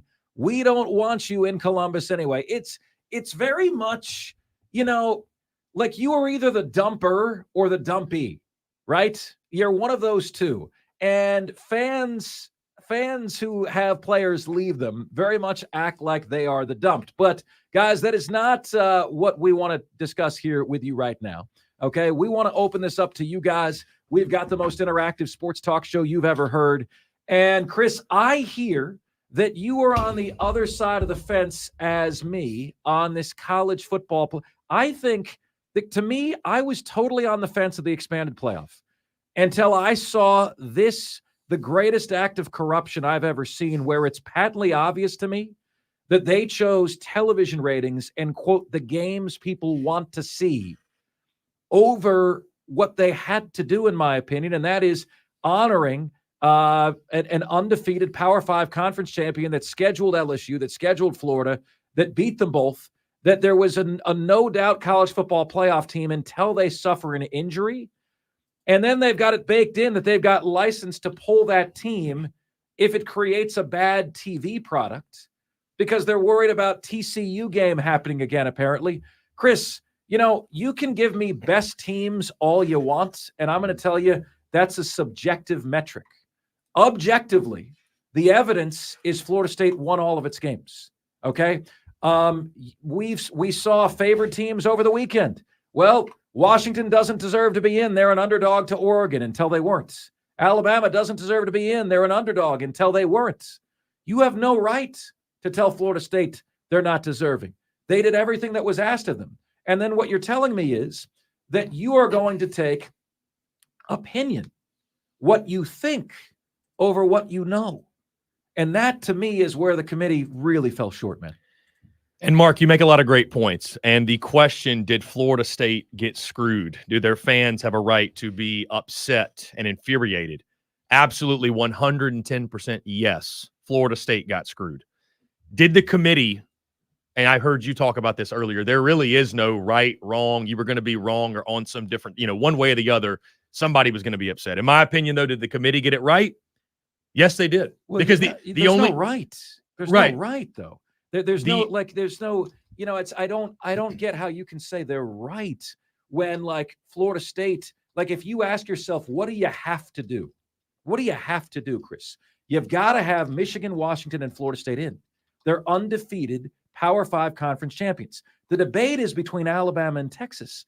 How Florida State even enters the chopping block is beyond me. And now all these poor committee members, who I guarantee you, a significant number of them had Florida State in. They all got to be part of the committee that, in a corrupt fashion, left them out because you think they're not as good? Because you think they're not as good, Chris. You know what the line would have been? Jordan Travis playing against Louisville, 9.5 points. With Jordan Travis playing, they beat Louisville by 10. They covered the spread with the third string, and then they would have had their four-star second string guy in the college football playoff. So I just feel like people are making a judgment of Florida State that is not accurate to who they would have been in the college football playoff. You saw enough against Florida. A lot of people picked Florida to beat Florida State. I mean, so why is there an assumption that because they had a true freshman 18-year-old that was still able to beat Louisville, that they wouldn't have been significantly better than that in the college football playoff? And more important than that, they earned it. Did they not earn it? They did. I also want to give you credit, Mark, for being so objective about Florida State. I know it takes a lot for you. So I give you a lot of props and a lot of credit for doing so. But isn't this a great segue into next year, the expanded college ball playoff? I'd love to see Florida State get to prove it on the field. I would love to see them have the opportunity to do so. And the argument is fair. I will say this, and I'm surprised more people aren't talking about this, though. The beauty of the committee is they are not computers. They are human beings. Eye test does matter. So when you look at it, and there's nothing in the rules, I heard you guys talking about this, there's nothing in the rules that says just because you go undefeated, you're a Power 5 conference champion, you have to be in. It's not a requirement. So human beings are able to use logic and critical thinking to look at those teams and say, okay, it's a shame and it sucks, and it may not even be right.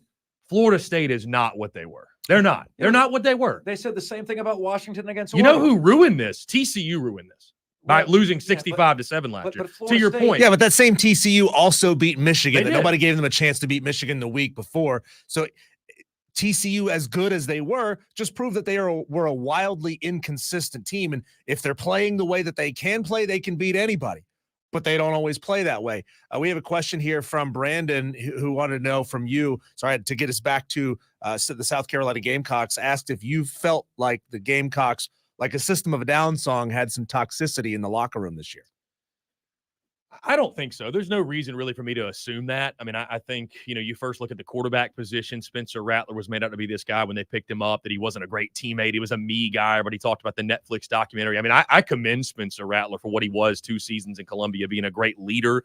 If there was anyone who had a reason to be upset and disgruntled, it was going to be him. So, you look at that, I think that's a great indicator of where your culture is. If there's toxicity or what have you, are you seeing bad body language? Are you seeing things come out in the media? I don't think so. No, I would not venture that far. I mean, I think, he's probably asking that question because of the transfers we're seeing and the Juice Wells stuff. But no, I don't pick up on that necessarily. No.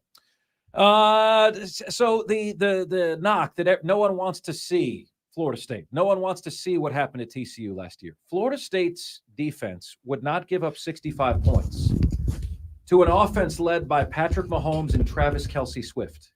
They would not, Chris, okay? They would not. That is an elite defense, a defense that would keep them in every single game. And I can't there's nothing explicitly that states an undefeated conference champion gets you in, right? Because group of 5 undefeateds don't get in. But when you are undefeated in a Power 5 conference and then you schedule as they did out of conference and you win all of your games, it is very clear to me that television ratings and entertainment value and keeping the networks happy, we learned who the true bosses of college football are.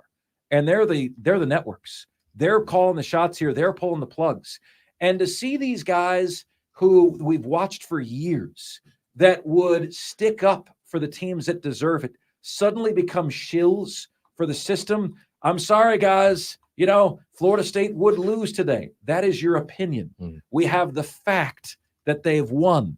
The fact that they've won and they continue to win.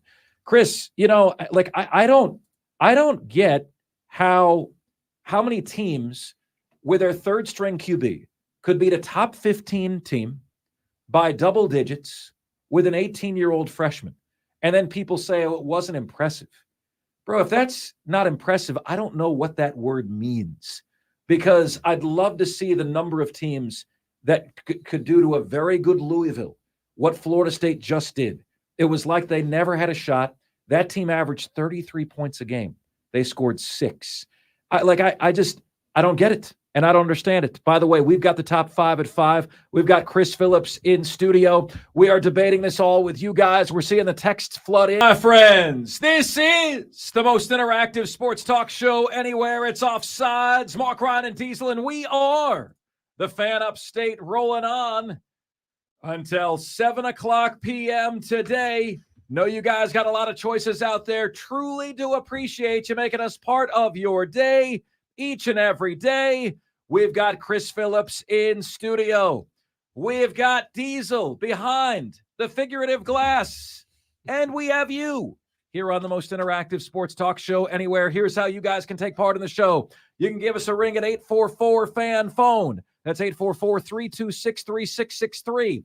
And you can hit us on the carpro.com text line at 71307. Just start your text with the word fan, and away you go on the show. Texter says, Mark, shut up and let Chris talk. Texter says, Texas should be out. Texter says, hey, Sally, which is short for salamander.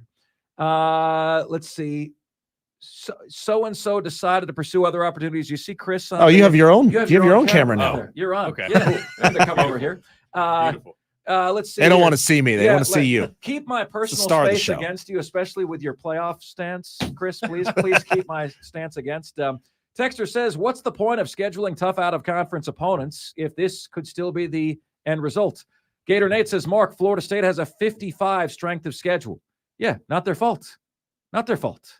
Like, I'm not, they scheduled LSU. Stop giving me a number that they can't control. You're giving me a number that says Florida State has to root for their opposition to be better. I'll never do that. Read the second half of that text. Their defense is elite. Their offense without JT is doggy doo-doo. Even Florida looked better than Louisville. They have a hard time knowing doo-doo from apple butter. They do sometimes. I don't know if that was just the facts texted in, but man, that was too good of an opportunity not to play. We that have one. a Clemson fan, Diesel, trying to dupe us into believing that Will Shipley has entered the transfer portal, but it's another Shipley from another school. Okay, I've already been down this road. That was buffoonery. That was complete and total buffoonery. Yeah. So look, guys. Florida State's best win is still Louisville. No. Their best win is LSU, and their best win is Louisville. Stop going down the road of who beat Kentucky, who beat Alabama, who beat, this and who beat that, right? Stop going down that road. And if you are going to go down that road, are you just going to have one data point? Okay, so how about who they lost to? Okay, how about let's do that. Florida State lost to number 12. Okay, Texas lost to number 8, Oklahoma. Who did Florida State lose to? They played number 6. Who did they lose to? All right. They have a peerless resume. And you're going to say, well, no, Jordan Travis, I'm going to determine how much value Jordan Travis has. And, oh, by the way, what we've now done, and as if we haven't lost our moral compass enough in this country, we're now, Chris Phillips, allowing Michigan to say nothing to see here on them. So we're allowing Michigan in when we know they cheated, okay? And Florida State is out because their quarterback got injured. What is wrong with us? Like we know Michigan cheated in the playoff. Florida State's quarterback got injured out of the playoff. Back is it? You know what, brother? What are we doing? Like, what are we doing? What the hell is wrong with us? What do you mean they got it right? Yeah, there's no reason Michigan should have been ranked higher than 4 in this thing. I understand that they're an impressive football team. You can't take away from their athletic ability, but you got to be able to knock them for cheating when we know they were cheating. And I don't care this argument of everybody's cheating. They weren't caught. Those teams were not caught cheating. This team was caught cheating. And to reward them with the number 1 seed is bogus. And Michigan doesn't even, there's not even a question of whether there's not even a question of whether Michigan's going to be out of the playoff. And we know they cheated. And to many of you, there's not even a question that Florida State should be out. I don't understand that.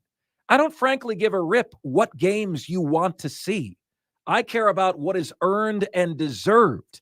And I'm saying this about my bloody hated rival because I'm so motivated to do what's right. Guys, look, I don't live in a glass house, okay? I'm not holier than thou. I've got plenty of flaws. You see them, you hear them on a daily basis, all right? But imagine my position to have to be in a place where I'm defending my hated rival because I can't believe how badly the system bent them over. This prostate exam was brought to you by the College Football Playoff Committee. You have got to be freaking kidding me with this. I think this is karma, Mark, for you calling it the All Cupcakes Conference all of those years. They heard that and said, you know what? He's got a point. He's got a point. They treated him like that. You know who also screwed over FSU is Louisville, losing to Kentucky. They did. That totally changed the perception of what that win would have meant. I don't know if it would have been enough, but it definitely changed the perception. Well, and they had Kentucky beat. Mm-hmm. They had it like they were winning most of that game. Mongo says everybody bitched about the BCS, and now here we are. It's true. And we're in this system. No, you got more teams in. Isn't it great? Now we're bitching about this. We'll find a way at 12. It's going to happen. Stepping on the grenade of choosing quantity over quality, which I've never done in my whole life. I told Chris during the break, I'm not a dude with a ton of friends. Like, I prefer to have few friends than hundreds of acquaintances. I've always been quality over quantity. And you've got me choosing quantity over quality, which is the 12 versus 4, right? Why? Well, with the 12, you get more games that matter, but the biggest games matter less. And I'm so over it with what took place in this situation that I'm now willing to sacrifice Alabama, Georgia. You win, we'll get the 8th seed. Michigan, Ohio State now comes with a safety net. You win the Big Ten, we'll be the 6th seed. Whatever Ohio State finished, 6th, 8th, we'll still be in. What those games not having a safety net makes them freaking great. That is a playoff game. College football's always had a regular season, and that's a playoff, and I'm willing to forgo all of that because I feel like this is corrupt. I feel like this happened because of television ratings and television revenue and keeping the networks happy that are paying billions of dollars to create the most optimum college television product. And Chris, that's what they're doing. I'm not going to disagree with you that these are better games. I'm not going to disagree with you that this is a better product. But the lazy among us, when Georgia wipes the floor with FSU, are going to say, see, this proves, has nothing to do with it.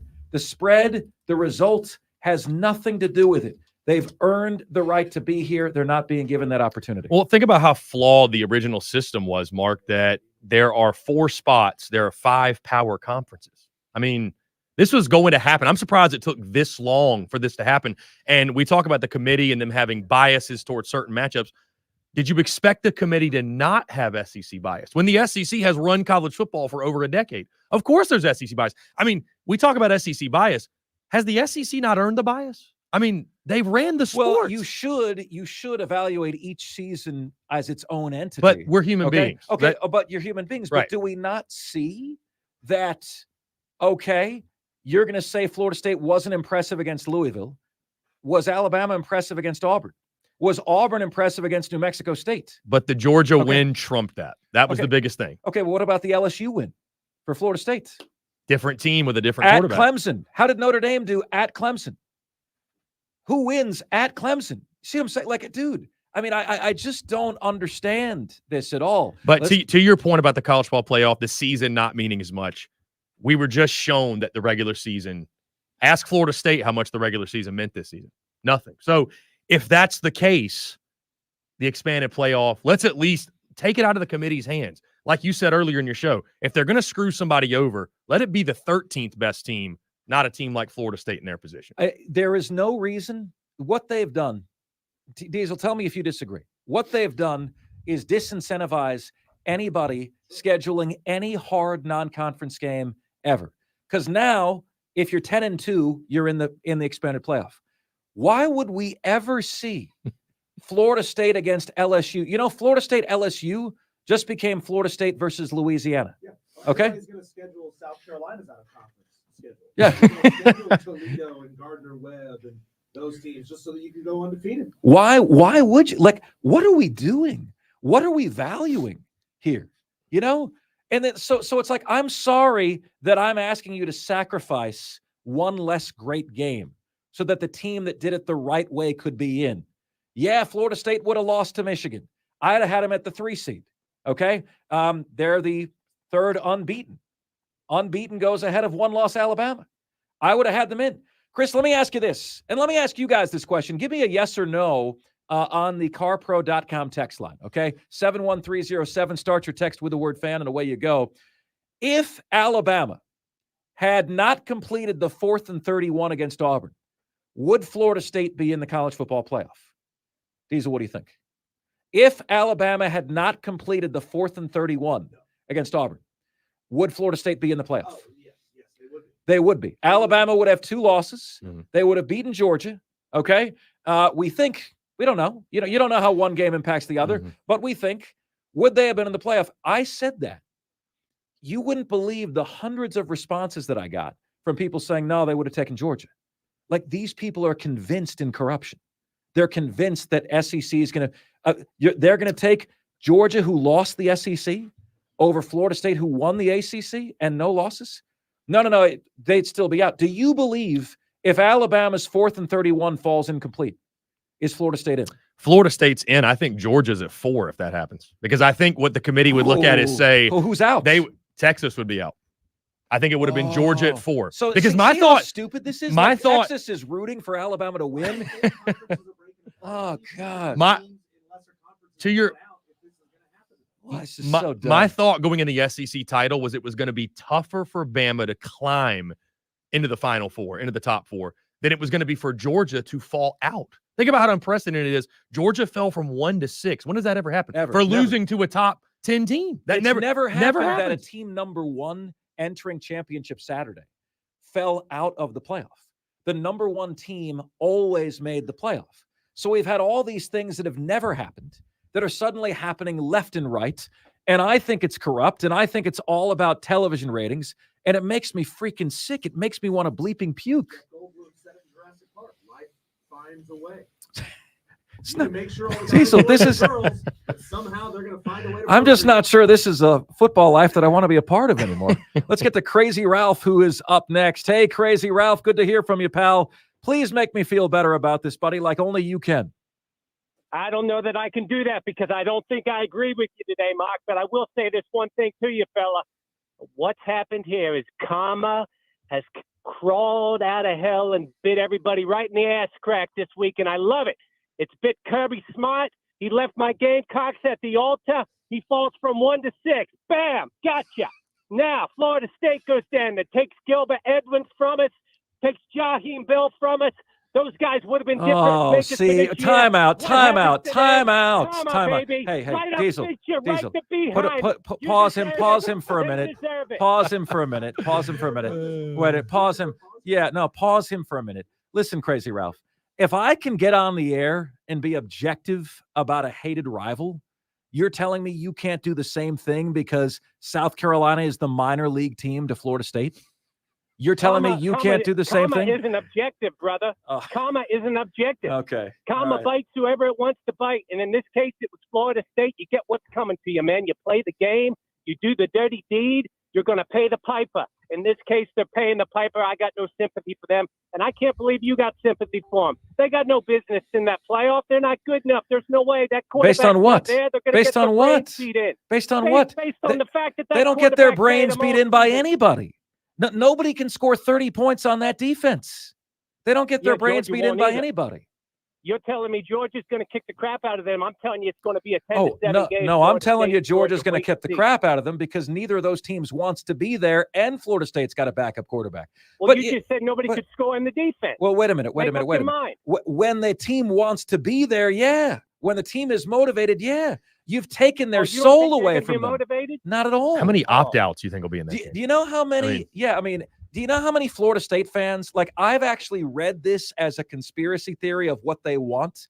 Crazy Ralph, listen to this. And if this happens, you'll see something that's never happened before. There's a contingent at Florida State University that wants Florida State to show up for the Orange Bowl and then not play. There's a contingency that wants that to happen. Okay? And what a statement that would be about how they've been bent over by the system. If they're going to allow Georgia to go through all the preparation and travel, they're going to get in uniform, then they're just not going to go out on the field to play. How about that? Nah, if that coach has any guts whatsoever, he'll have that team ready to play, and he'll say, prove it on the field. Nah, I'm not with you today on this one, Mark, but you guys have a good one there. See ya. Oh, I appreciate it, buddy. I appreciate it very, very much. Let's see. Diesel, is your mic? Brandon Keeler's letting me know your mic is off. I don't know. Yeah, I don't know. Hey, it's a lot of press this button to do this, then press it back again to do that. To Crazy Ralph's point, Gamecock fans are chipper as ever after 5-7. They're talking trash today about Gilbert Edmond, Jaheim Bell at Florida State, Jordan Burch at Oregon, Marshawn Lloyd at Southern Cal. Do you know what all those guys have in common? They're not in the college football playoff. So Gamecock fans chipper as ever after 5-7. But they're so what, Chris? I agree with you. I'm just letting you know. Millions, and they're on much better teams. I know. So Angry Birds keeping it classy, going after eating their own. They're at least in bowl games. So there you go. Look, guys. You guys have heard me say a ton of times that the fans that I respect the most are able to be objective. If I can say, man, Florida State kept my team out of a bowl game, and I'm going to sit here and stump for them, can you not at least agree that they got done really, really, really dirty? And I will, I'll share this with you. This came yesterday from my wife, who, out of nowhere, I'm like, babe, that's gold. And she said, so the committee is saying Florida State wouldn't be undefeated if they didn't have Jordan Travis all year. And I said, yes, babe, that's what they're saying. So she said, so they're saying they're a one-man team. Yes, babe, that's what they're saying. So they chose ifs over evidence, where the evidence is the 0 in the loss column. Yes, babe, that's exactly what they said. And if it annoys you that I call her babe, I'm going to keep doing it, okay? I'm going to keep doing it. They chose ifs, we think, over the evidence that they've already done it.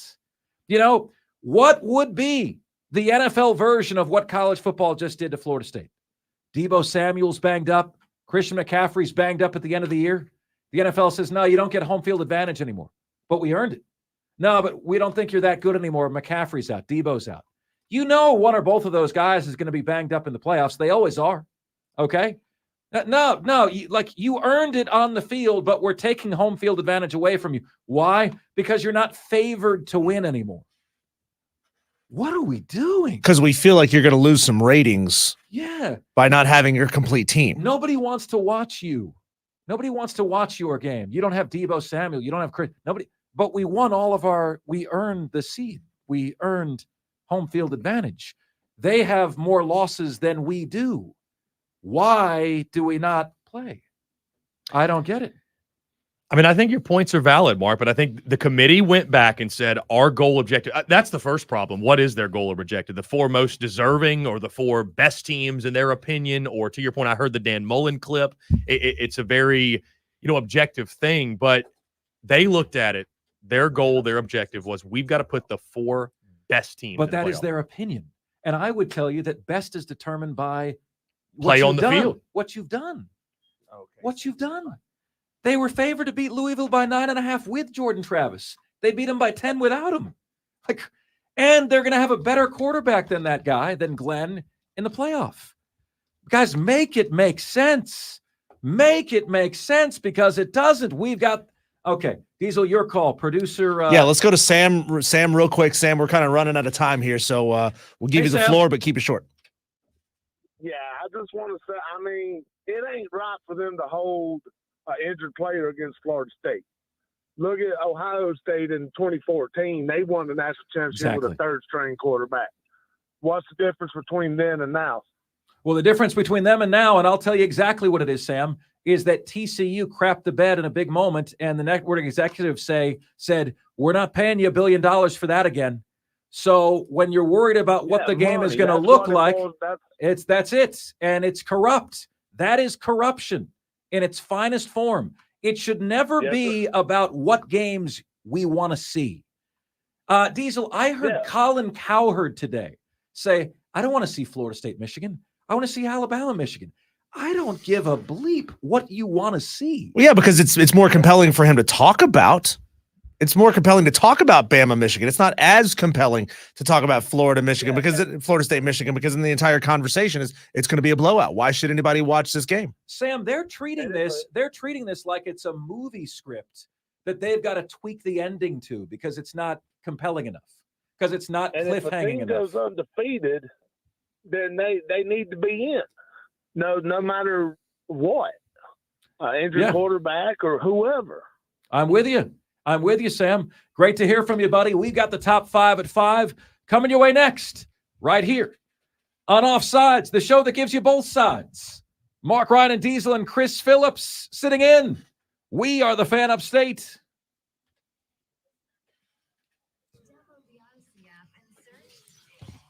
While Chris is in, should we keep the stream going live for a little bit longer?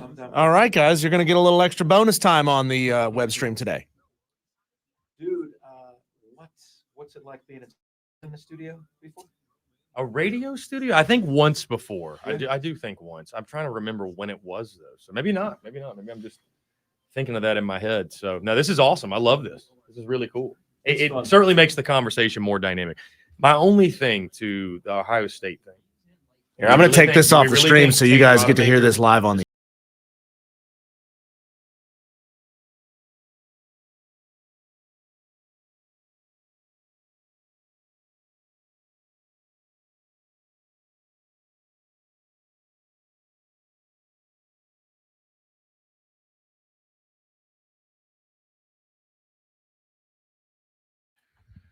It's Offsides. Marc Ryan, Diesel, Chris Phillips in today in person.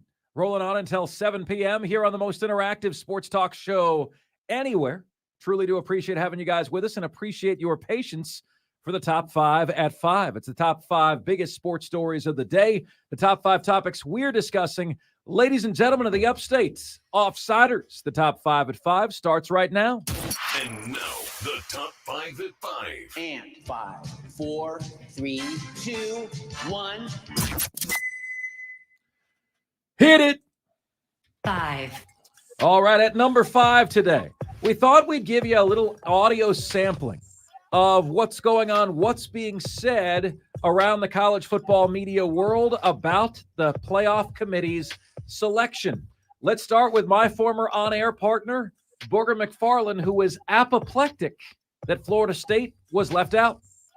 Matchup based on performance, not getting the teams that deserve to be in my opinion. And I think we look at this from a selfish standpoint. We want the best matchup so we can say, you know what, this year's semifinals wasn't a blowout. It wasn't a blowout like it's been the last couple of years, that we get good matchups. And I just think that's devastating for the kids at Florida State. And I think we're diminishing how you win. Yeah, 100%. And he went on to say it's a travesty. And it's not about style points. You know, if I told you Florida State beat Louisville 30-20, is that better than 16-6? What does it matter? What difference does it make? They won all their damn games. We knew, we thought we knew it was winning in. A lot of you guys had said to me, Mark, you were wrong. No. The committee was wrong. Okay? They left their scruples, their values, their ethics at the door. They're wrong here. Okay? And I think this is the most corrupt thing I've ever seen in sports. Just as honest as this is Tim Donaghy fixing games. They just fixed the college football playoff. Hey, man, this gives us a better matchup. And with better matchups, we get better TV deals. People said it was fixed before. It wasn't. It's fixed now. It most certainly is. And thank God, let's move to 12 teams as fast as possible. Next up in our audio rundown, here's Dan Mullen. Literally, like if you want to hear a grown man die on national television, listen to what Dan Mullen does to Trevor Maddich right here. Oh, I screwed this up, remember? I screwed up the beginning of this clip. Yeah. I'm sorry. I'm just going to take a flyer, just click a few seconds in and see what happens. Here we go. They go to Wildcat with their third string guy. So the committee is looking at, especially I think that Florida game, and saying that, okay, this is what we have to make a determination on. What happened in that game? And based on the totality of where Florida State is now, is Florida State one of the 4 best teams? And I think what they decided, if not in these words, is this concept. Florida State showed in those 2 games that they're basically Iowa right now. They have great defense, suspect offense. Well, the same day you're talking about this Florida State game, the Alabama team, who we just shoved right in, they're the greatest thing of all times, played an Auburn team who had been absolutely boat raced by New Mexico State. I mean, embarrassed by New Mexico State the week before, and needed an absolute miracle to beat an extremely below average Auburn team.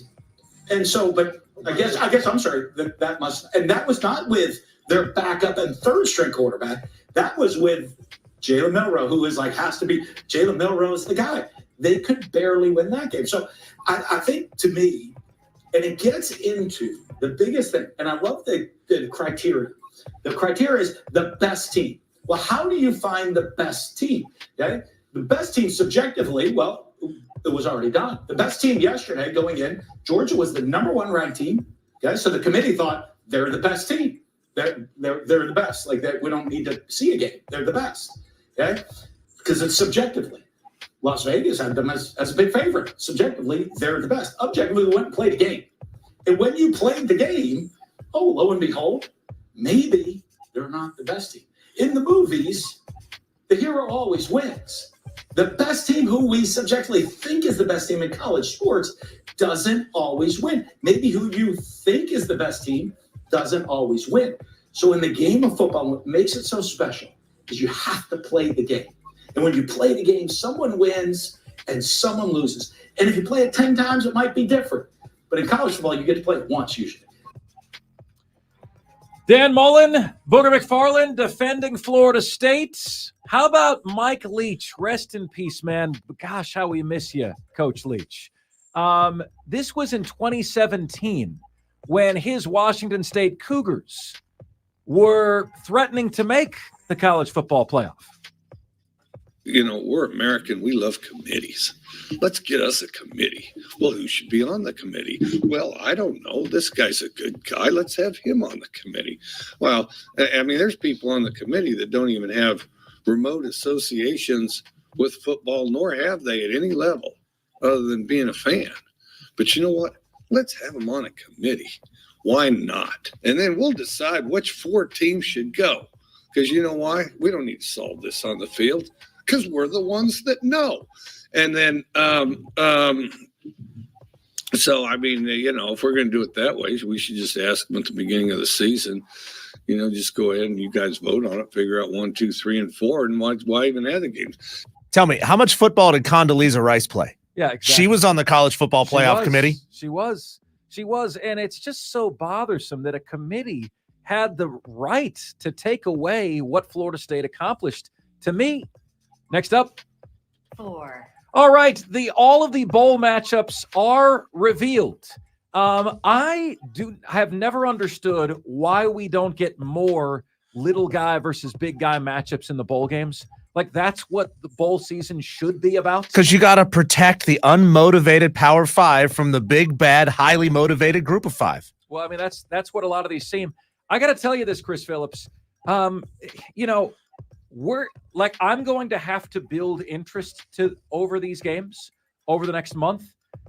This might be the worst bowl slate I have ever seen. And I don't know if you agree or disagree. Like the number of games that I am truly intrigued by. Okay, truly intrigued by. Does Utah Northwestern do it for you? Not a lot. Not much. Okay, how about Coastal Carolina, San Jose State? Does that do it for you? If the lady wants to go out to dinner, are you saying you can't go? We're going out. Okay, so I'm just scrolling through these. Virginia Tech, Tulane lost. North Carolina, Virginia, West Virginia. Doesn't it seem like North Carolina should get a better bowl game than that? Louisville, USC, all defense versus all offense. And Caleb Williams is not playing in that game. He's already opted out. Oh, my gosh. So that's why, too, the bowl game matchups, they don't have that same. Grayson McCall's already, hit the portal for Clemson Coastal. Deserve better Clemson, than Kentucky. You know why that? I am intrigued by that one. No, I am intrigued. I'm not. You know why? Because in back-to-back weeks, we saw the Gamecocks against those two teams. Yeah. So I already know that Clemson should win that game comfortably. I'm aware of that. Fair right? enough. So like Oregon State, Notre Dame, who's playing, who's not, right? Missouri, Ohio State, okay. I'm intrigued by that one. Ole Miss, Penn State doesn't do a lot for me. Georgia, Florida State, who wants it less? Wisconsin, LSU? Like I feel like that's what we get in Outback Bowl almost every year, every other year. What are we doing? Like, what are we doing with some of these games? And so, like, to me, there is not a game that I am even an 8 on a scale of 1 to 10 interested in before the college football playoff. I mean, Iowa, Tennessee, Chris, will you watch it? Will you watch it? Probably. Do I have to see it? No. But it feels like, we've got the old moving up from FCS to FBS roadblock of $5,000 as your application fee in front of sponsors who want to sponsor a bowl game. Like, we got to raise the amount of money that it takes to sponsor a bowl game or eliminate half of them. Eliminate half of them by eliminating the 6 and 7 win teams. You got to raise the standard to 8 wins. Because 8 wins has to be the standard. More is better. Right. You'll never take money. games away because somebody's willing to pay for it. I'm gonna defend the bowl games though. I love bowl season because we're sitting around hanging out with the family. It's Christmas time, whatever. I don't take them for granted because during the summer, you know what, Mark and Diesel, I would sign up to watch Coastal Carolina and San Jose State when we're counting down. So what you're comparing that to is elevator music. It's something to have on in the background while you're hanging out with the family. I mean, that's fair. I'll take it though. I'll take it. I'm right there with you. I'll watch it. Yeah. It's not like I'm in an elevator and a good tune comes on. I'll tap my toe, but a 2 is more than a 0. Yeah, but Chris, how do we make it better? You make it better by having fewer of them and making it mean something.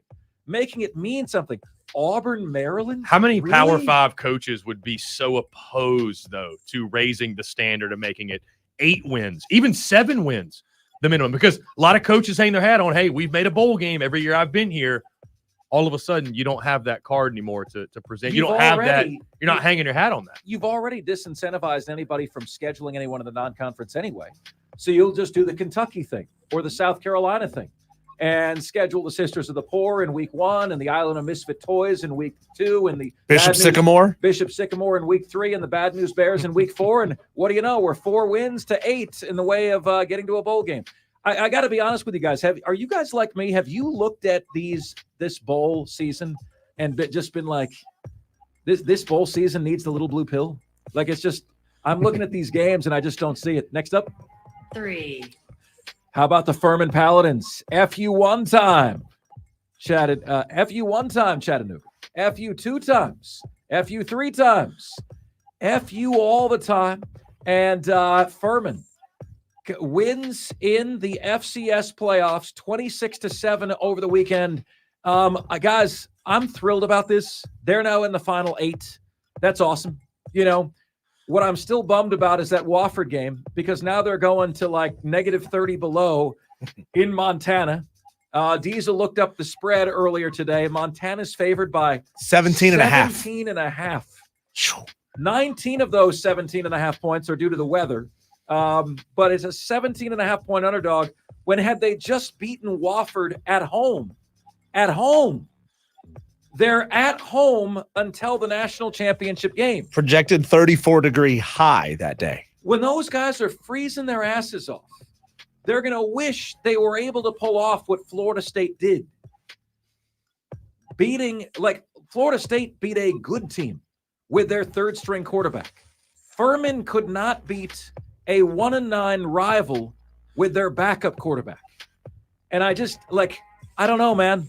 I want them to win. I'll be thrilled if they do. Okay? We're pulling for them every single day. All right? And you're in the Final Eight. So you know what, Furman? Go to Montana, kick the Grizzlies' ass, take names, and go on to the Final Four. All right? I have it on good authority that Furman is practicing on the ice skating rink downtown Greenville to get used to those conditions. It's not cold enough. It's not cold enough to what they're gonna have. Is there a cooler? Can a restaurant supply their cooler for a week? When they are shivering uncontrollably on the sidelines, they're gonna wish they tried harder against Wofford. They really are. Next up, 2. All right, at number 2 today on the show.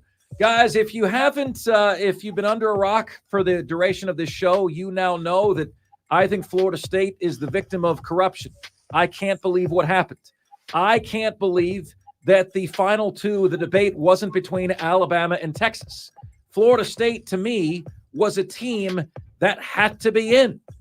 In the end, in my opinion, they missed the college football playoff as a result of Alabama's Hail Mary on 4th and 31 last week.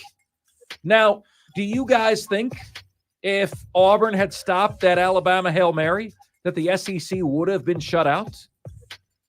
Diesel says yes. I said yes. Chris Phillips says no. Because of said corruption, the SEC was going to be in no matter what, right? I think Florida State would have gotten in at number 3, undefeated ACC champions. I think Georgia would have been pegged at number 4 because I think the committee would have looked at Texas, the win over Alabama, differently.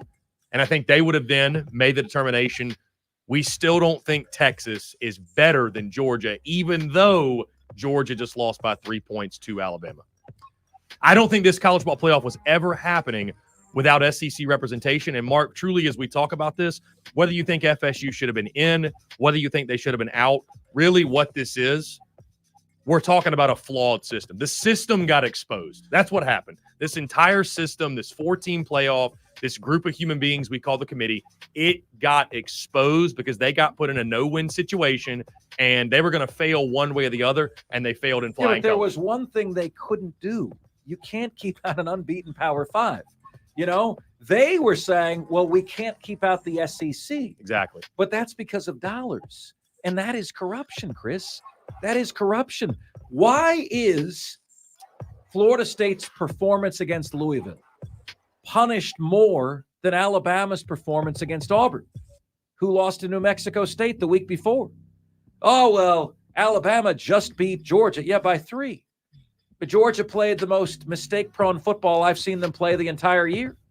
It reminded me of the Florida game, Chris, against Arkansas, where Florida had a field goal to win. They get a field goal, pushes them back. They missed the field goal by this much. 5 yards closer, it's good. Georgia has that field goal against Alabama. They keep getting penalties. The guy clangs it off the upright. What's the end result of the game? 3 points, right? 3 points is the end result of that game. Alabama is bad enough to almost lose to Auburn, who is 6-6.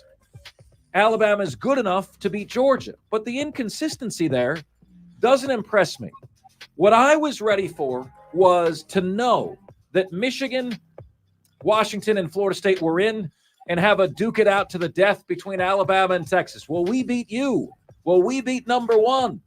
And why in the hell, ladies and gentlemen, is Michigan off scot-free when they knowingly cheated?